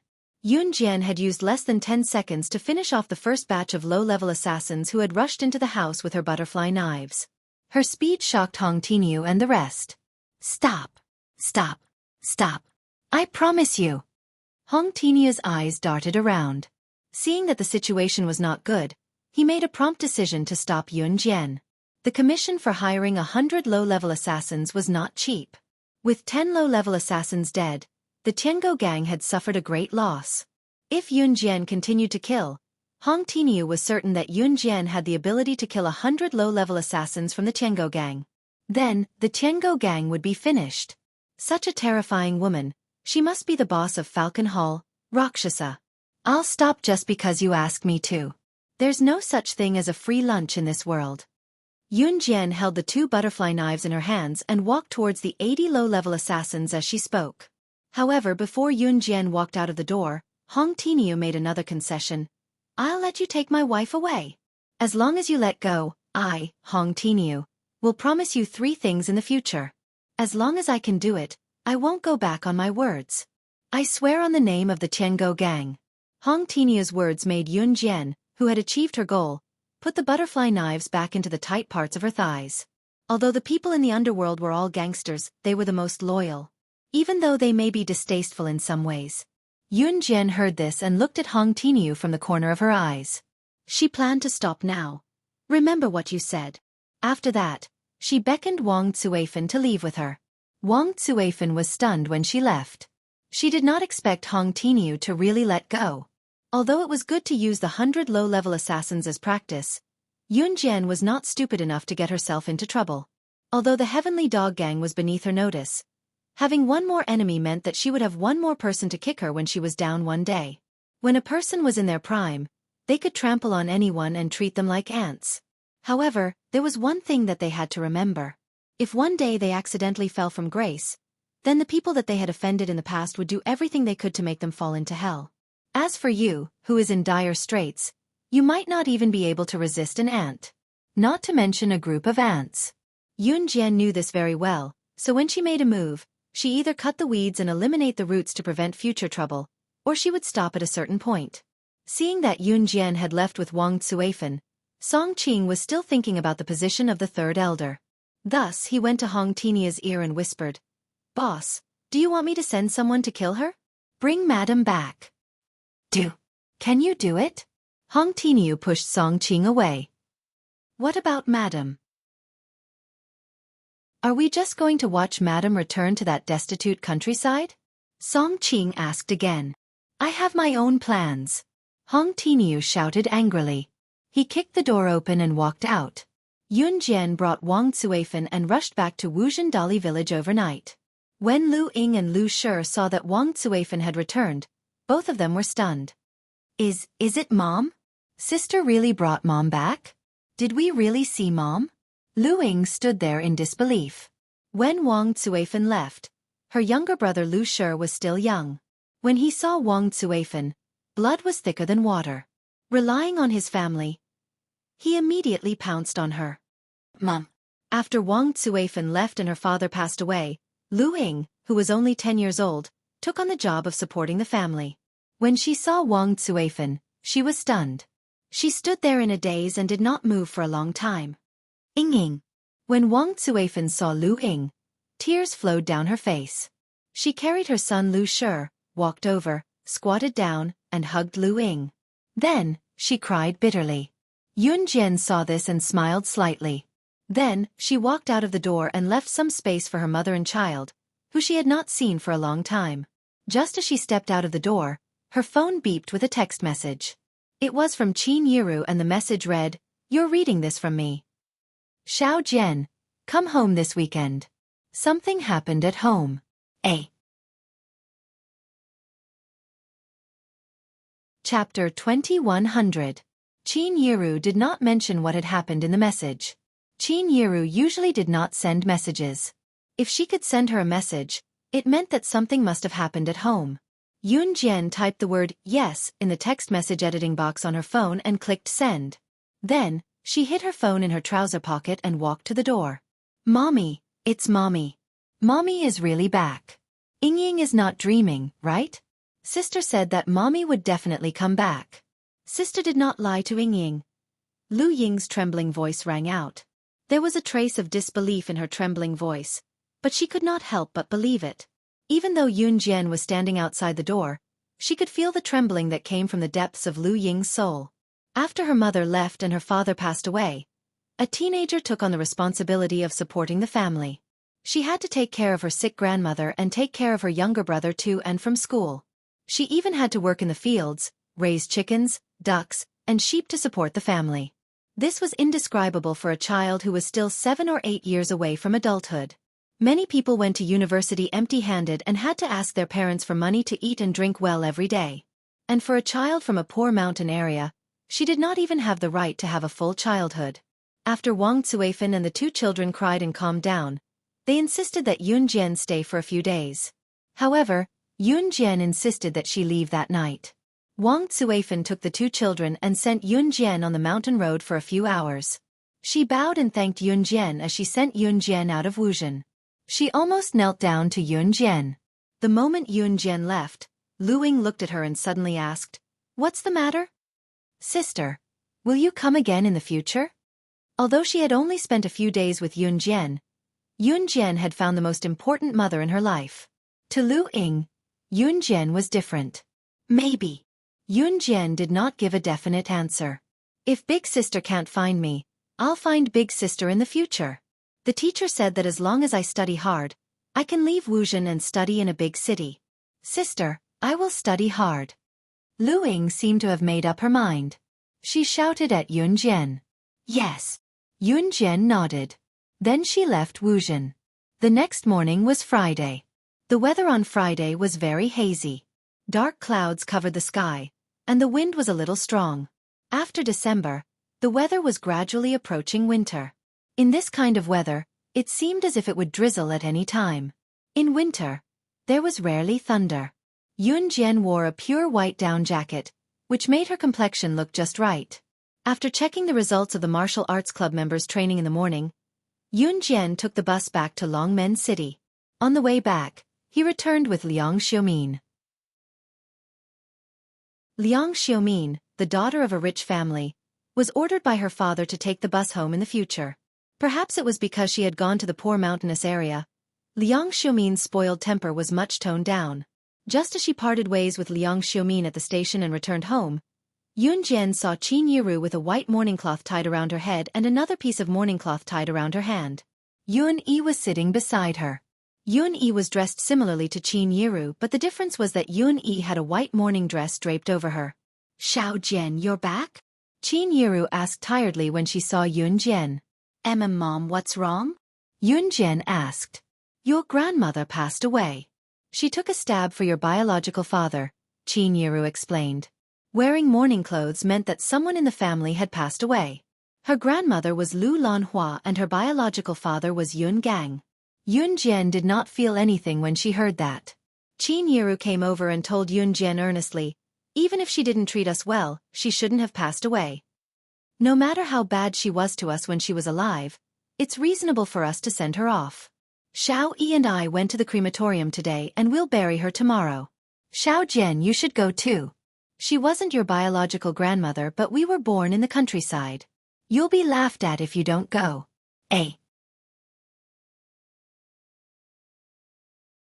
Chapter 2101. After Qin Yiru knew that Yun Jian was not the real Yun Jian, she did not force her to do anything anymore. However, a girl's reputation was very important. Even if Yun Jian already had CE, even if she was not the real Yun Jian. At least, in Qin Yiru's opinion, she did not want to be gossiped about. In the countryside, no matter how the elderly treated you when they were alive, if you were calculative after they passed away, you would be the one who would be gossiped about. Lu Lanhua did not die of illness. Yun Gang was being hunted down by the people who lost the gamble 2 years ago. He had been on the run for 2 years and his debt from the loan sharks had grown. Yun Gang had left Longmen City and Zhe Province to hide from the loan sharks for 2 years. He had returned to Longmen City this time to repent and take his old mother away from here to start a new life. He did not expect the loan sharks to rush to his door to collect the debt when they learned of his return. Both parties had a dispute and Lu Lanhua had taken a stab for Yun Gang when one of them stabbed him in the heart. The loan sharks were afraid of a life after all, so they fled in fright when they saw Lu Lanhua taking a stab for Yun Gang. Yun Jian did not feel anything even when she heard this. Lu Lanhua's death didn't bring her any sadness. Yun Jian, on the other hand, only looked at where Yun Yi was not far away. She saw her brother Yun Yi's blank expression, obviously sorrowful. It was not hard to understand. Lu Lanhua favored boys over girls and scoffed at Yun Jian and Qin Yiru. But she was really good to Yun Yi. From the original owner's memories, Lu Lanhua had saved a few days' worth of food for Yun Yi just to buy a piece of meat for him to eat. She wanted to eat something good, so she could save a few days' worth of food for him. To Yun Jian and Qin Yiru, Lu Lanhua was detestable, but to Yun Yi, she was also a good grandmother who had been very kind to her. People were like this. Even if a person treated you badly, that person would still have people they wanted to treat well, and they would also have their own circle of life. Yun Jian could not help sighing. Of course, Yun Jian could not restrain Yun Yi and make Yun Yi not feel sad after Lu Lanhua's death like her. Everyone's way of life was different, and outsiders treated them differently as well. Yun Jian would not restrain anyone from hating someone she detested. There was only one thing she could do. If anyone bullied her, she would pay them back 100-fold. She would not interfere with how the person who bullied her treated others. Coming back to reality, Yun Jian stared at Yun Yi, who was wiping his tears in silence for 2 seconds before asking Qin Yiru, "Does Mom want me to go?" "Yes." Not because of anything else, but because of Qin Yiru's words, Yun Jian agreed. Early on Saturday morning, around 4 in the morning, Yun Jian did not have time to go for her morning exercise. She took the car back to Xinjiang town with Qin Yiru and Yun Yi. This time, Qin Yiru had already gotten Gu Yunjian's permission to send Lu Lanhua back. Gu Yunjian was a soldier and was extremely righteous. Naturally, he would not be calculative about this. When sending the deceased up the mountain to be buried, they usually had to wake up early. When Yun Jian and the other two arrived at Xinjiang town, it was already past 6 in the morning. Lu Lanhua's relatives and friends were all there. There were many banquets set up in front of her house. For happy events and funerals in the countryside, they would hold banquets and invite relatives and friends from all walks of life. When Yun Jian arrived, she saw people she did not know. These people naturally had nothing to do with her. When she arrived, it was already past 6 in the morning. There were many banquets set up in front of Yun Gang's house. Relatives from all walks of life took their seats. The ones who cooked and served the dishes were usually old women from the countryside. Most of them were gossipy women. These gossipy women were talkative, but when it came to crucial moments, their hearts were not bad. Yun Jian also sat on a bench in front of a banquet table. Actually, there were many mourners this morning, but those who truly cried in pain for the deceased were in the minority. Usually, distant relatives only came to eat a sumptuous breakfast, lunch, and dinner. For distant relatives, the funeral banquet was also a happy occasion.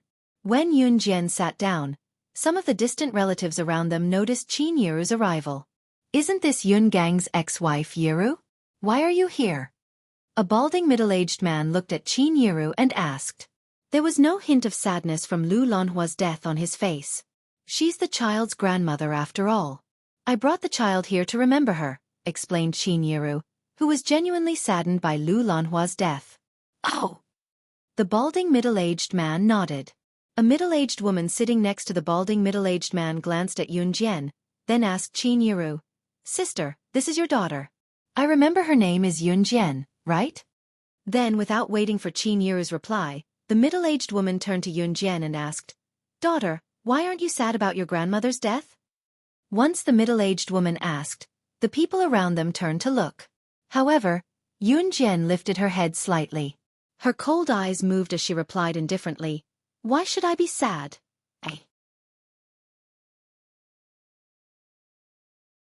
Chapter 2102. Yun Jian's words stunned everyone present. The middle-aged woman was also slightly taken aback. Then she said, "Isn't she your biological grandmother? Look at your brother, he's so sad that he can't eat. Everyone dies eventually. It's not a bad thing for her to be released early." Yun Jian interrupted the middle-aged woman and picked up her chopsticks to eat the breakfast on the table. Lu Lanhua was despicable, But Yun Jian wasn't worried or happy about her death. After Yun Gang borrowed money from the loan sharks, he ran away for 2 years. Yun Zhang was protected by Yun Jian, but those loan sharks didn't dare to mess with Yun Zhang, so they splashed chicken blood and released snakes to Lu Lanhua's house every day. Yun Jian had killed so many people. To be honest, even when her younger brother was brutally killed by Lang Sha in her previous life, she didn't feel such extreme despair. She only hated herself for not being strong enough. Perhaps she, Yun Jian, was a cold-blooded person. "Io, little girl, are you cursing your grandmother to die early?" This middle-aged woman was really trying to find a topic. After hearing Yun Jian's words, she immediately raised her voice and spoke loudly enough that everyone at the surrounding tables could hear her voice. Lu Lanhua's group of relatives and friends obviously didn't know Yun Jian's identity. They all thought that Yun Jian was just an ordinary young girl who went to school. "Mom, I'm quite sad about Grandaunt's death. This is her biological grandmother. If she's not sad, isn't she a little too inhumane?" A girl who looked about the same age as Yun Jian sat beside the middle-aged woman. The girl immediately spoke. The grandaunt that the girl was talking about was Lu Lanhua. Without a doubt, this middle-aged woman was the daughter of Lu Lanhua's biological sister, and the girl was the granddaughter of Lu Lanhua's biological sister. They were considered distant relatives. In fact, that was indeed the case. The girl's name was Hong Junhua. She was 17 years old this year and was in high school. This middle-aged woman's name was Chen Ilan. The bald middle-aged father and son were Hong Junhua's father, Hong Taishan. Yun Jian couldn't find anything related to Hong Junhua's distant relatives in the original owner's memories. But she did find something she heard from Qin Yiru. It was said that Lu Lanhua's sister's daughter, who was also Chen Ilan's husband, Hong Taishan, had set up a plastic processing factory a few years ago and made a small fortune. Then, he expanded the plastic processing factory and made a big fortune. Now, they had moved to a first-tier city to live. It was said that they had even bought a sports car, which was very high-end. It could be said that he bought a house in a big city, drove a sports car, and lived in a luxurious mansion. Just now, when Hong Taishan talked to Qin Yiru, it was because he wanted to show off in front of his relatives and friends that he had made a fortune. But if he wanted to show off, he had to find someone, right? Hong Taishan started a conversation with Qin Yiru. Of course, before he could finish, his wife, Chen Ilan, and daughter, Hong Junhua, interrupted him. Chen Ilan and Hong Junhua were feeling smug, thinking that their family had struck it rich. They had to take advantage of Lu Lanhua's funeral to show off and satisfy their vanity. Only Yun Jian, Qin Yiru, and a few others were sitting with them, so they naturally found a topic to talk about. People from the countryside were most afraid of being bad-mouthed, especially when a girl's reputation was the most important. At least, Qin Yiru cared a lot about it. It couldn't be helped if she was called old-fashioned. Being born in the countryside, her character was nurtured. Hearing Hong Junhua talk about her daughter like that, Qin Yiru could not help standing up and speaking up. Moreover, there were many gossipy women sitting around them. "My Xiao Jian isn't that kind of person. She's quite kind.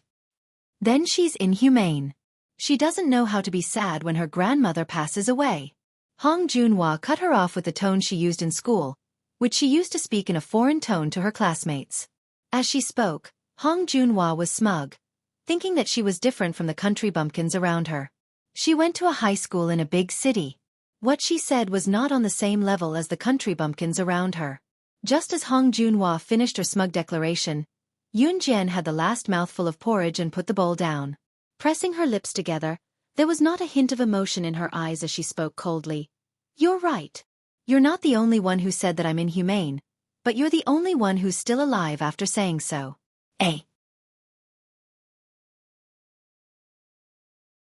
Chapter 21:14. As the old lady spoke, she attracted everyone's attention. At this time, the handsome man in his early 30s had already gotten out of the silver-gray super sports car and was walking over quickly. The middle-aged man, who was in his 40s and had a big beer belly and exuded the aura of a middle-aged man, walked towards the handsome man in his early 30s with his feet splayed outwards. Then, under the gaze of a group of people who were attracted over, she hugged the handsome man who was in his 30s. Come, let me introduce you. This is my younger cousin, Zhang Junyi." When Junyi heard that his aunt passed away, He immediately flew back from New York in Country M to show his filial piety. He came late today, but his thoughts have been received. Haha.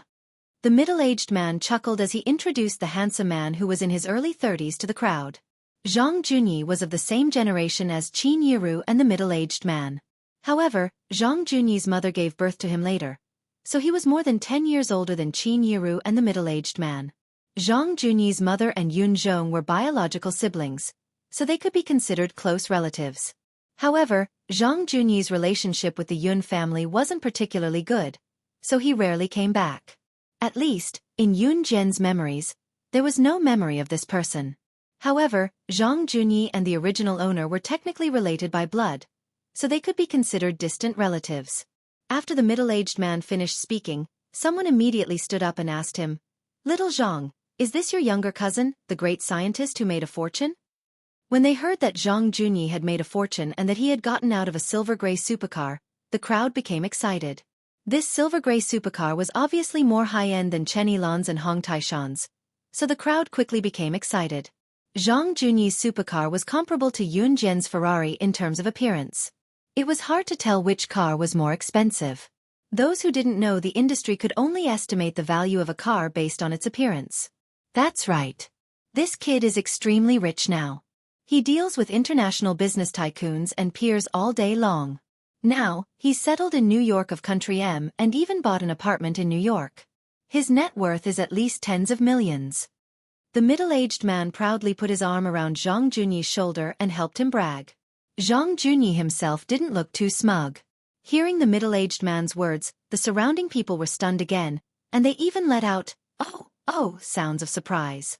Zhang Junyi's arrival not only stunned the surrounding people, but even Chen Yilan, who had been focusing on Yun Jian, also stared at Zhang Junyi. Chen Yilan hated meeting relatives who were richer than her. She glared at Zhang Junyi so fiercely that her eyeballs almost fell out. Zhang Junyi's cousin, the middle-aged man, had long been displeased with Chen Yilan's bragging. Now that he saw Chen Yilan's glare, he cocked his head proudly and said to Zhang Junyi, "Junyi, didn't you recently discover a female corpse with a group of international experts that won't rot? They said that if the research is done well, you can even get a large sum of money. I even took a picture of it. Let's show it to everyone." Zhang Junyi was involved in scientific research. He studied bizarre events that transcended reality. The middle-aged man's words stunned Zhang Junyi. However, Zhang Junyi still took out a photo from his trouser pocket gracefully. The middle-aged man directly snatched the photo from Zhang Junyi and showed it to everyone present one by one. "Look, this is the female corpse that my cousin and the others recently researched. I heard that there are no signs of decomposition even after 3 or 4 years. It's amazing. If my cousin and the experts can research it, they'll probably get a lot of money." Zhang Junyi had once researched something that others couldn't, so he received a lot of money. Now, his family was worth more than tens of millions. He was considered rich in this era. The middle-aged man's words resounded throughout the venue. Hearing this, Zhang Junyi's eyes darkened and he explained, "We haven't started researching this female corpse yet." Before Zhang Junyi could finish, the middle-aged man showed off the photo in front of everyone. The moment the photo flashed before Yun Jian's eyes, Yun Jian only glanced at it unintentionally. In the photo was a 16-year-old girl. The girl was wearing a light leather jacket and a pair of tight leather pants. The girl's beautiful figure was wrapped in it, and at the tight part of the leather pants, there was a pistol tied to her thigh. One could tell at a glance that the girl's identity was definitely different from ordinary people. She wore a pair of clean flats and was lying on a wooden bed. She looked so peaceful as if she was just in a deep sleep. When Yun Jian saw the girl in the photo, she only glanced at her subconsciously. The next second, her eyes darkened and she grabbed the photo. Her sharp eyes moved fiercely as she asked, "Where did you put the girl in the photo?" The girl in the photo was none other than her real self before her rebirth. She was the physical body of slaying God.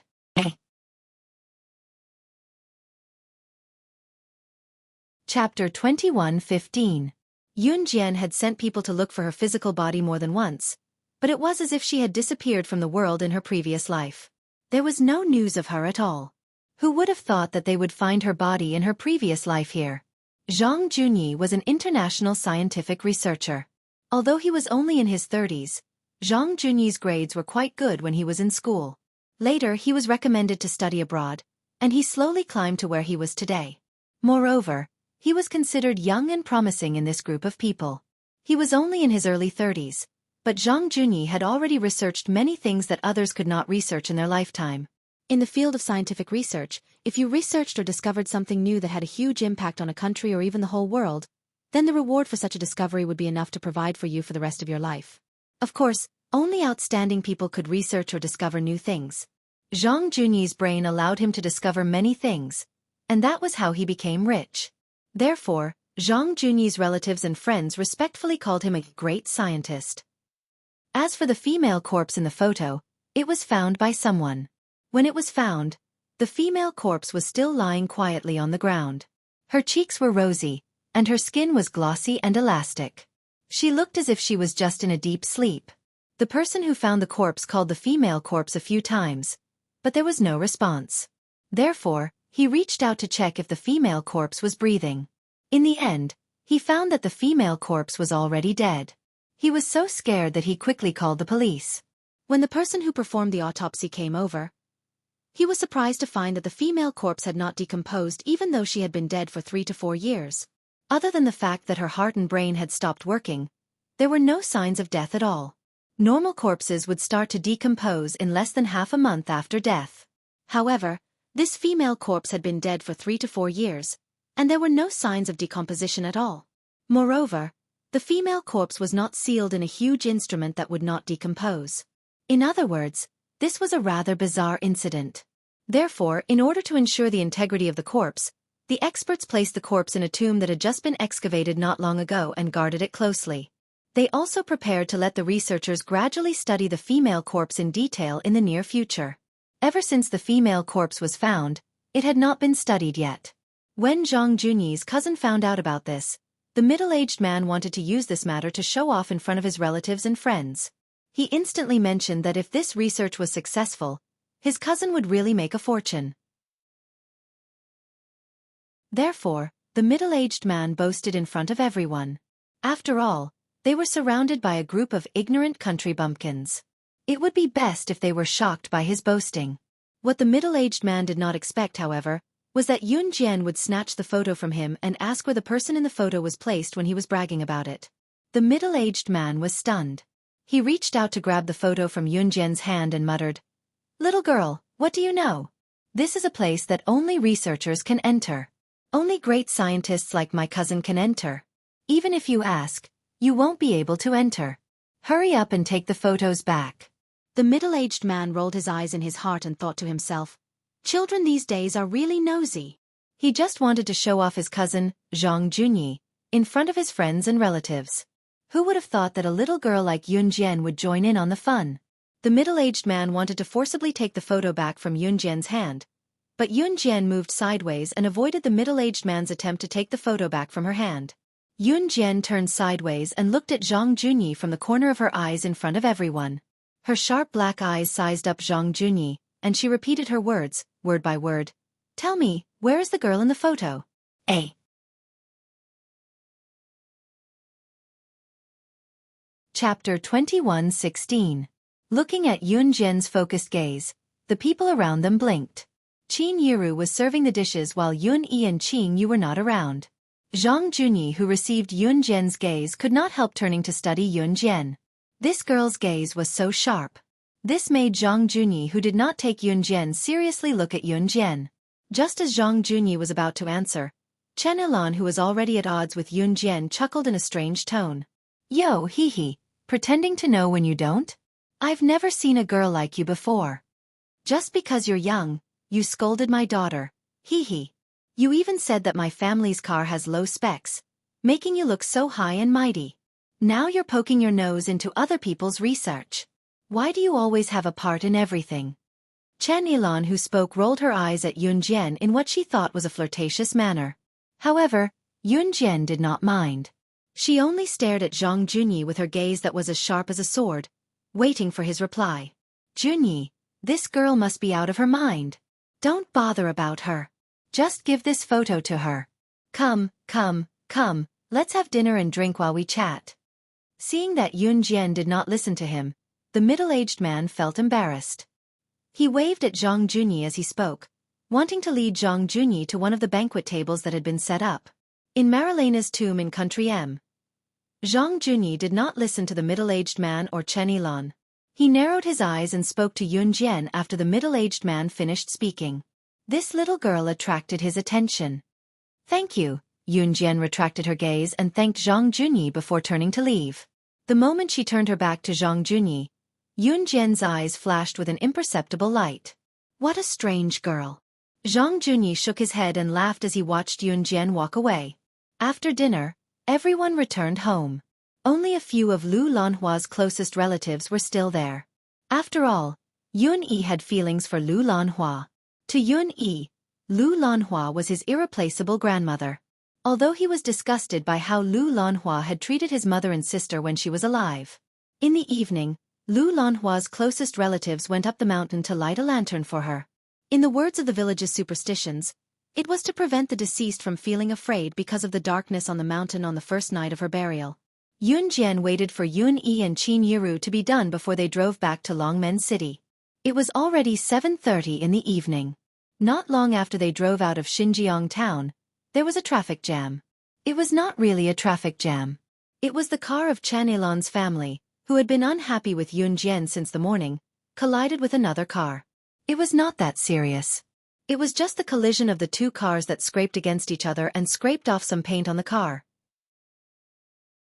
The driver of the car coming from the opposite direction said that he had collided with Chen Yilan's family's car and that both parties were responsible, so he did not call the police and settled the matter in private. The driver was in a hurry to leave because he had something urgent to attend to. In the end, Chen Yilan blocked the road like a shrew, demanding the driver to take full responsibility and compensate for her emotional distress. The shrew's tirade was incessant, comparable to the way she scolded Yun Jian earlier. Chen Yilan even parked her family's car in the middle of the road, saying that if the driver did not take full responsibility and compensate for her emotional distress, no one should drive on this road. Her shameless behavior made the driver frown. Chen Yilan left late today as well, but she had been stuck here for half an hour already. Just as the driver was rushing for time, thinking that he would just pay for the shrew he met today, he suddenly saw Yun Jian alighting from a Ferrari sports car. The moment he saw Yun Jian, the driver's eyes shone. He even abandoned his car and stumbled toward Yun Jian in front of Chen Yilan and everyone else. New Cruise's director. I heard that you went back to your hometown, so I came looking for you. Hello. I'm Su Wenzhong, Shengdi's director. A.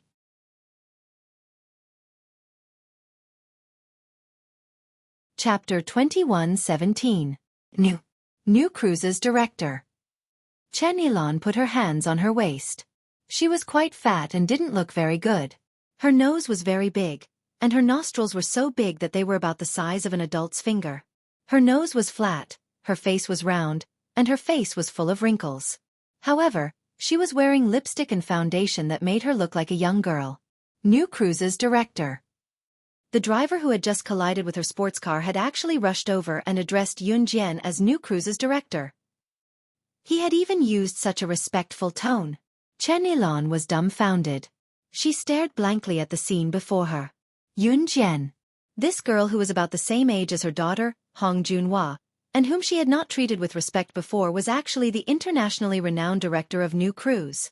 That was impossible. Moreover, the driver she had just argued with was once the director of the largest car marketing company in Country Z, Saint Disco. New Cruise and Saint Disco were both renowned car marketing companies in Country Z. Before New Cruise, Saint Disco was once the largest car marketing company in Country Z. Now, not only had New Cruise taken away Saint Disco's title as the largest car marketing company in Country Z, it had even stepped onto the international platform before Saint Disco. Of course, even with New Cruise, Saint Disco's reputation was not something that Chen Yilan and the rest, who had started their business in plastic processing and had some savings, could compete with. To make an analogy, it was like the difference between an ant and an elephant. Chen Yilan's face was as white as a sheet. Her body froze instantly like a puppet whose strings had been cut. She was stunned on the spot. Just as Chen Yilan's face was as white as a sheet, Saint Disco's director, Su Wenzhong, spoke to Yun Jian respectfully and carefully. New Cruise's director, it's like this. Ever since New Cruise stepped onto the international platform, Saint Disco's monthly car sales have been on a downward trend. If this continues, Saint Disco won't be able to continue operating at a loss. Look at you. You're so young and yet you've managed to get to where you are today. I'm truly amazed by your capabilities. Since we're in the same industry, can you give Saint Disco some leeway? The CEO of Shengdi, Su Wenzhong, spoke carefully to Yun Jian. It was obvious that Su Wenzhong's Shengdi had always been New Cruise's competitor. Now that New Cruise had entered the international market, the first big car company that the citizens in the country chose to buy cars was New Cruise. The main reason was that not only was New Cruise's prices affordable, but the car salesman's service was top-notch as well. If word of this brand got out, they could even flaunt their wealth. Under such circumstances, Su Wenzhong's Shengdi company's sales were declining day by day. Today, Su Wenzhong's Shengdi company could no longer operate its funds. If this continued, it was very likely that it would face bankruptcy. Left with no choice, Su Wenzhong heard that New Cruise's director would be coming to Xinjiang town today, so he drove there without stopping to rest. Since he heard that the director of New Cruise was a young lady, Su Wenzhong had rushed over to see if he could get some sympathy from the director of New Cruise to spare them. After all, she was a young girl. Not to mention that she was a girl, she didn't have much life experience and was very easy to fool. Perhaps if he said a few more words, she would agree? As long as she spared his Shengdi company, it would only be a matter of time before he made a comeback and toppled New Cruise. In ancient times, there was a case of the king of Yu, Go Jian, gifting a beauty to the king of Wu, Fu Chai. In the end, he endured the humiliation and destroyed the Wu kingdom. As long as he could fool this young lady into sparing him today, he wouldn't have to worry about Shengdi not being able to topple New Cruise in the future. He, Su Wenzhong, refused to accept that his once largest car company in country Z had been snatched away by a young lady who had just come of age. However, just as Su Wenzhong thought that Yun Jian would agree, Yun Jian tilted her head to look at Su Wenzhong and denied it. No. Su Wenzhong was stunned as he thought that as a girl, Yun Jian would be too embarrassed to reject him. By then, Yun Jian had one foot in her red Ferrari sports car. Before she closed the door, she glanced at Su Wenzhong from the corner of her eyes and left him with a merciless remark. Perhaps after your company goes bankrupt, I can be merciful and buy your company at a high price. A. Chapter 21:18. After that, Yun Jian's lips curled into a smile. She looked like she was sneering and mocking at the same time. She got into the red Ferrari right in front of everyone. A young lady in her prime would probably not be able to shed all pretenses of cordiality when faced with such a situation. Girls cared a lot about their reputation and were too embarrassed to reject people most of the time. Su Wenzhong initially thought that Yun Jian would be the same, which was why he boldly came to beg Yun Jian to let Shengdi off the hook. He wanted to give Shengdi a few car orders from New Cruise. Su Wenzhong had even prepared a contract that was beneficial to Shengdi. As long as he tricked Yun Jian into signing and stamping on the contract, it would be legally binding. Then, even if New Cruise did not want to admit it, they would still have to split half of the sales with him. If Yun Jian was a normal university student, she might have signed and stamped her name, falling into Su Wenzhong's trap after being lured in by Su Wenzhong's embellished words. The older the ginger, the spicier it was. That saying made sense. However, Yun Jian was not a normal university student. Therefore, before Su Wenzhong could use his words to trick Yun Jian rejected him decisively. She even said that after Su Wenzhong's company went bankrupt, she would be merciful and buy his company at a high price. Su Wenzhong almost vomited blood when he heard that. However, Su Wenzhong held it in. So you're still not going to let us pass, Mr. CEO of Shengdi? Yun Jian raised her brows and threatened Su Wenzhong. Su Wenzhong clenched his fists and ran to make way for them. After all, he did not have the right to be arrogant in front of Yun Jian. With New Cruise's current capabilities, it was not impossible for them to trip up Shengdi. After the road was cleared, Yun Jian stepped on the accelerator. The fiery red flagship limited edition Ferrari LaFerrari sped forward like a flash of lightning. At the next junction, it drifted away at lightning speed and left everyone's sight. Chen Ilan and her family of 3 were left dumbfounded. She was the director of New Cruise. No wonder she could afford a sports car. I heard that New Cruise's annual net profit is in the hundreds of millions. Compared to her new cruise, her family's plastic processing factory was just a silly joke. It was already 9:30 p.m. when they returned home to Longmen City. Yun Jian and Yun Yi parked their cars. At the same time, Yun Jian and the others were walking towards Gu Yunjian's house. Before they reached Gu Yunjian's house, a few figures suddenly walked out from the side. Chen Xinyi giggled and skipped over with a red veil in her hand. Mo Sen and Adam, who had not been seen for a long time, were standing at the gate. Luo Meiqi and Lan Su, who was carrying a child, also stood at the side, laughing secretly. What's wrong? Yun Jian was very confused. Sister. Ce Gij. A lively figure sprung out from the bushes. It was Xiao Yunju who was leading the way, pulling Duan Li and Duanya over as he shouted. Before he could finish, his mouth was covered by Lang Mei, who appeared out of nowhere. Shh. If you dare spout nonsense, I'll make your ass eat. Lang Mei pouted and glared at Xiao Yunju like she was afraid that Yun Jian would find out about the big secret from Xiao Yunju. Xiao Yunju blinked at the threat and kept quiet. Chen Xinyi went to Yun Jian and folded her veil before covering Yun Jian's eyes with it. Jian, don't move. Quick. Let me show you something. Yun Jian was confused, but when she saw how excited everyone around her was, she followed Chen Xinyi's lead to her and Ce's villa and went inside. I'll remove your veil on the count of 3. 3, 2, 1. As she spoke, Chen Xinyi removed the veil that covered Yun Jian's eyes. What caught Yun Jian's eyes were the roses that were strewn all over the floor under the orange light of the house. From the living room to the stairs, from the stairs to the upper floor, the kitchen, the balcony, and everything else were covered with roses. The roses were arranged in various heart shapes and there was a wide variety of them. It was impossible to create such a lineup without spending days and nights. Inside the house, there was a total of 99,999 roses, which covered the entire villa. Yun Jian sucked in a breath and was stunned for a moment. Before Yun Jian could figure out what was going on, a slender figure flashed from the side and a handsome face appeared before her. Her hand was raised by the person who came, and a silver ring that shone under the orange light was put on her right ring finger. Then, Ce, who had never knelt to anyone before, knelt down on one knee in front of Yun Jian, right in front of everyone. Looking at Yun Jian sincerely, his thin lips moved as he spoke in a domineering tone that did not allow her to refute. Xiao Jian, marry me. A.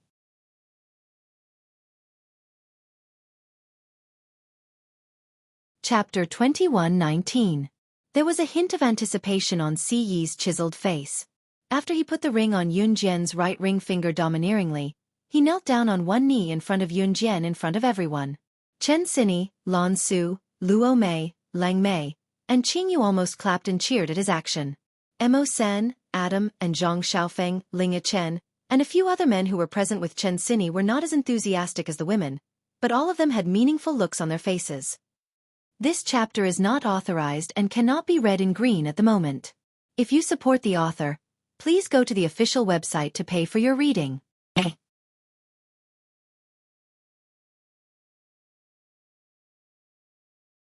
Chapter 21:20. Ce did not know how to say sweet nothings, nor did he know how to do anything romantic. There was a type of person who was born high and mighty, as if he was the ruler of all things. His entire body exuded a sense of holiness that no one could underestimate. Even if he did things that were no different from ordinary people, his nobility made him stand out from the masses. Obviously, Ce was such a person.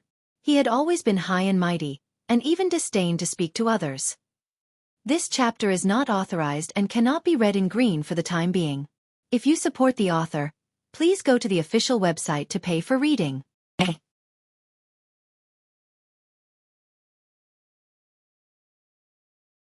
Chapter 21:21. After taking off her clothes, Ce went straight into Yun Jian's room. Inside the room, the night was long, just waiting for him to lift that mysterious veil, and see behind that veil of enchantment, and sink into depravity. After leaving Yun Jian and Ce's house, Chen Xinyi was sent home by Zhang Xiaofan and Ling Chen. Mo Sen also took Luo Berry away. Adam took the little boy, Zhou Iran, from Lan Su's arms. However, before he could do so, Zhou Iran hugged Lan Su tightly and glared fiercely at Adam, refusing to let him carry him. You're being fierce with me? Be fierce again and I'll throw you into space. Zhou Iran pouted and glared fiercely at him, his little hand clutching Lan Su's clothes tightly.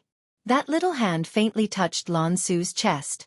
Adam's jealousy surged, and he roared at Zhou Iran, the little fellow. Sob, sob, sob, sob, sob, mama. Papa's bullying me. With that, Zhou Iran was even more unwilling to leave his mother's arms. Why are you so fierce to the child? Go away. What made Adam even angrier was that Lan Su helped the child slap his hand away and walked away angrily. Adam tilted his head and could clearly see Zhou Iran hugging his mother, Lan Su, and making faces at him. You little bastard, how dare you? How dare you snatch my woman? Adam chased after him angrily. It was a noisy family of 3, but they were also enjoying themselves. After Lang Mei left Yunjian and Siyi's house, she walked carefully on the streets. Leader's stamina was too damn good.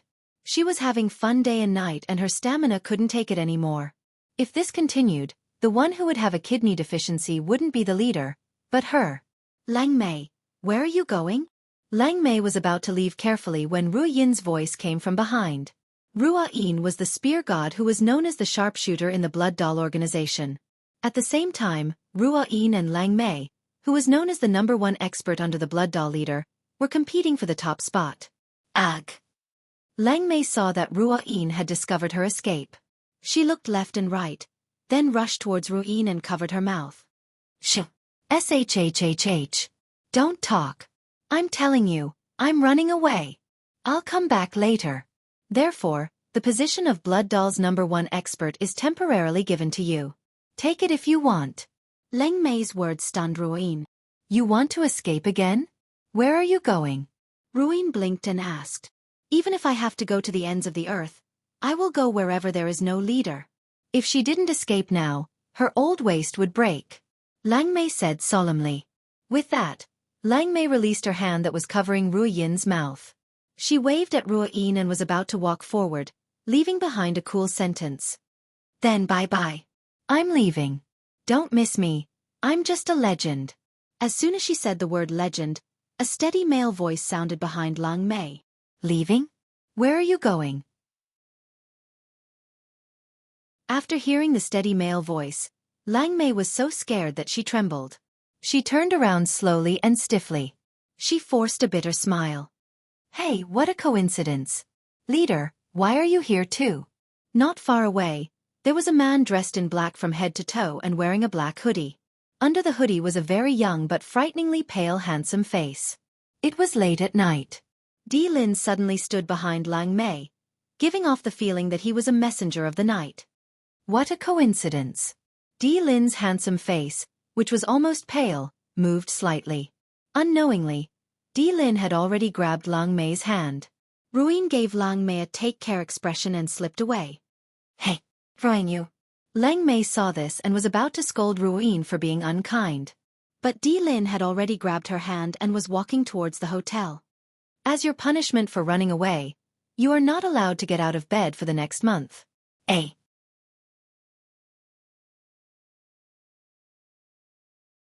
Chapter 21-22. Lang Mei rolled her eyes when she heard what Di Lin said. She had a feeling that her waist would be so sore that she could not feel anything for the next month because of her escape. God, she did not want that. The next morning, Yun Jian woke up sprawled on Siyi's chest. She was not in a hurry to put on her clothes when she woke up but automatically wrapped her arms around his chest with her eyes closed. Siyi had actually woken up a long time ago.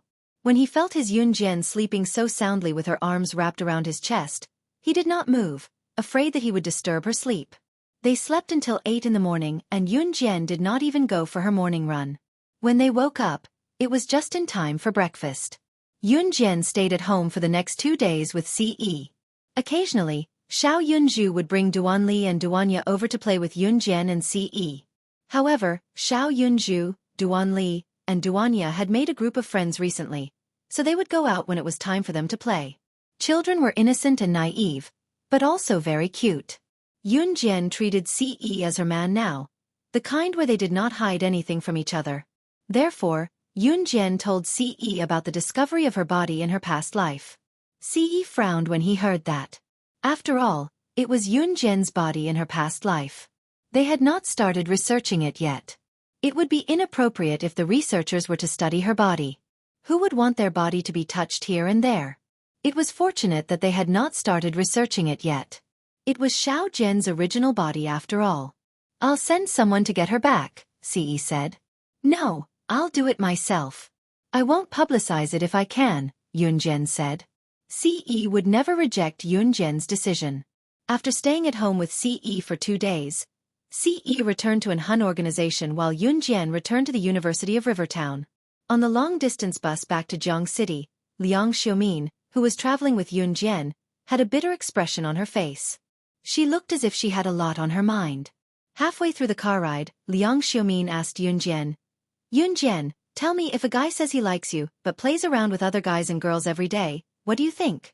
Not only do you have to give him money, but you also have to treat his friends to meals and bars every day. If this kind of guy asked you to give yourself to him, would you agree?" The boy Liang Xiaomin was talking about was undoubtedly her boyfriend, Jin Yu. Yunjian could tell that Liang Xiaomin's boyfriend, Jin Yu, was most likely asking to sleep with Liang Xiaomin. "I won't," Yunjian rejected decisively. "Why?" Liang Xiaomin asked, puzzled. "Protect yourself. Otherwise, you'll regret it." Yunjian didn't give a reason. She only said this to Liang Xiaomin. Liang Xiaomin fell silent after hearing this. At that time, Liang Xiaomin had never thought that her life would change because of Yunjian's words. After Yunjian returned to school, she went back to her normal life. In the past few days, the most sensational news was that the most handsome guy in Dongfang University, who had displayed 99 roses in a heart to Yunjian, had his legs crippled by an unknown person. He even had difficulty walking in the future. Needless to say, this was definitely done by Ce. However, this wasn't within the scope of Yunjian's consideration. At this moment, Yunjian was planning to apply for leave to go to Marilena's tomb in Country M in a few days' time. However, plans could never keep up with changes. On this day, Yunjian and Zhu Huili arrived at the classroom very early and saw that their classmates were already there. A few of them were holding a newspaper and making a big fuss. Seeing that Yunjian had arrived, the classmates were still talking among themselves. One of the students was holding a newspaper at this moment and cried out in surprise, "Mr. Zhang! Oh my God! Shocking! Shocking! I heard that something big happened internationally. The top secret agent on the international secret agent ranking, the infamous slaying god, is dead. Her body is in Marilena's tomb in Country M. I heard that she's been dead for a long time, but her body hasn't decomposed yet. Now that countless international bosses have heard the news, they formed teams to snatch her away. A.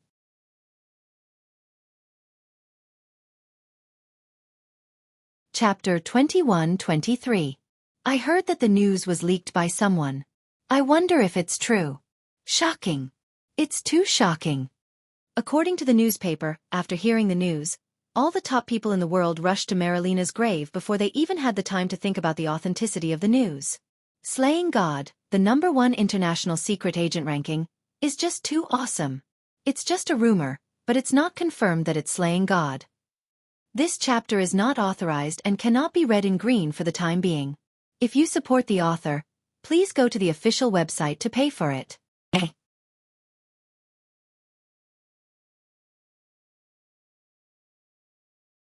Chapter 21-24. The male student's words successfully attracted Yunjian's attention. Yunjian stopped in her tracks. Hee, I knew you'd be interested in this. Seeing how you usually don't care about ordinary things, I knew you'd be especially interested in some strange things. The male student walked towards Yunjian. As he walked, he even snapped his fingers and pretended to be quite handsome. You're from the Archaeological Society? This chapter is not authorized and cannot be read in green for the time being. If you support the author, please go to the official website to pay for reading.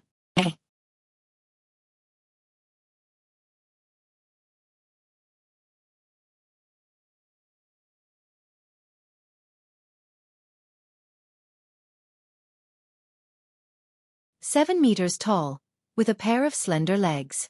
She wore a pair of black flat-bottomed boots, a clean black button-down shirt, and a pair of black shorts. Paired with nude-colored stockings, she didn't feel cold even though it was getting closer to winter. Lu Yuyan's appearance was not bad. Her facial features were exquisite. It was just that when she spoke, she had a straight face, which gave people the illusion that she was scolding someone. Actually, it wasn't a bad thing. Yun Jian didn't say much but responded. Yun Jian went back to the martial arts club near the school and instructed the members to practice well. At 2 o'clock in the afternoon, she met up with Ma Zhixiang, Lu Yuyan, and the other 4.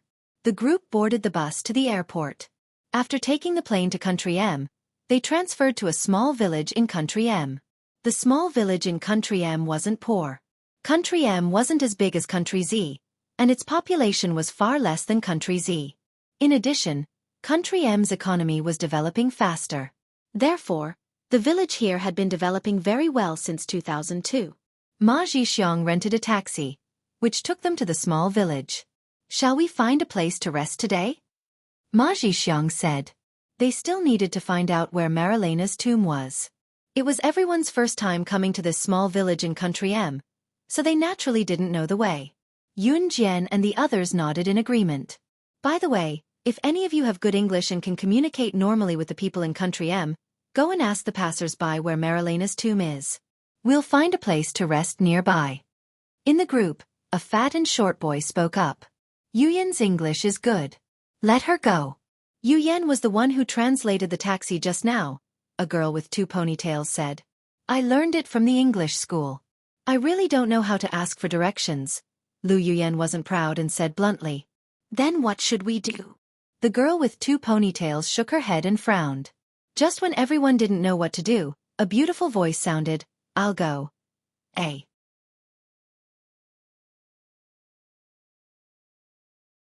Chapter 21-26. The one who spoke was none other than Yun Jian. Yun Jian pursed her lips and replied, Is your English good? The lowly-looking girl with 2 ponytails turned to look at Yun Jian and asked. Although the lowly-looking girl with 2 ponytails was already in university, her appearance and dressing made her look like a junior high school student. Her name was Night Spirit. Night Spirit. Just from her name, one could tell that she was a mischievous girl.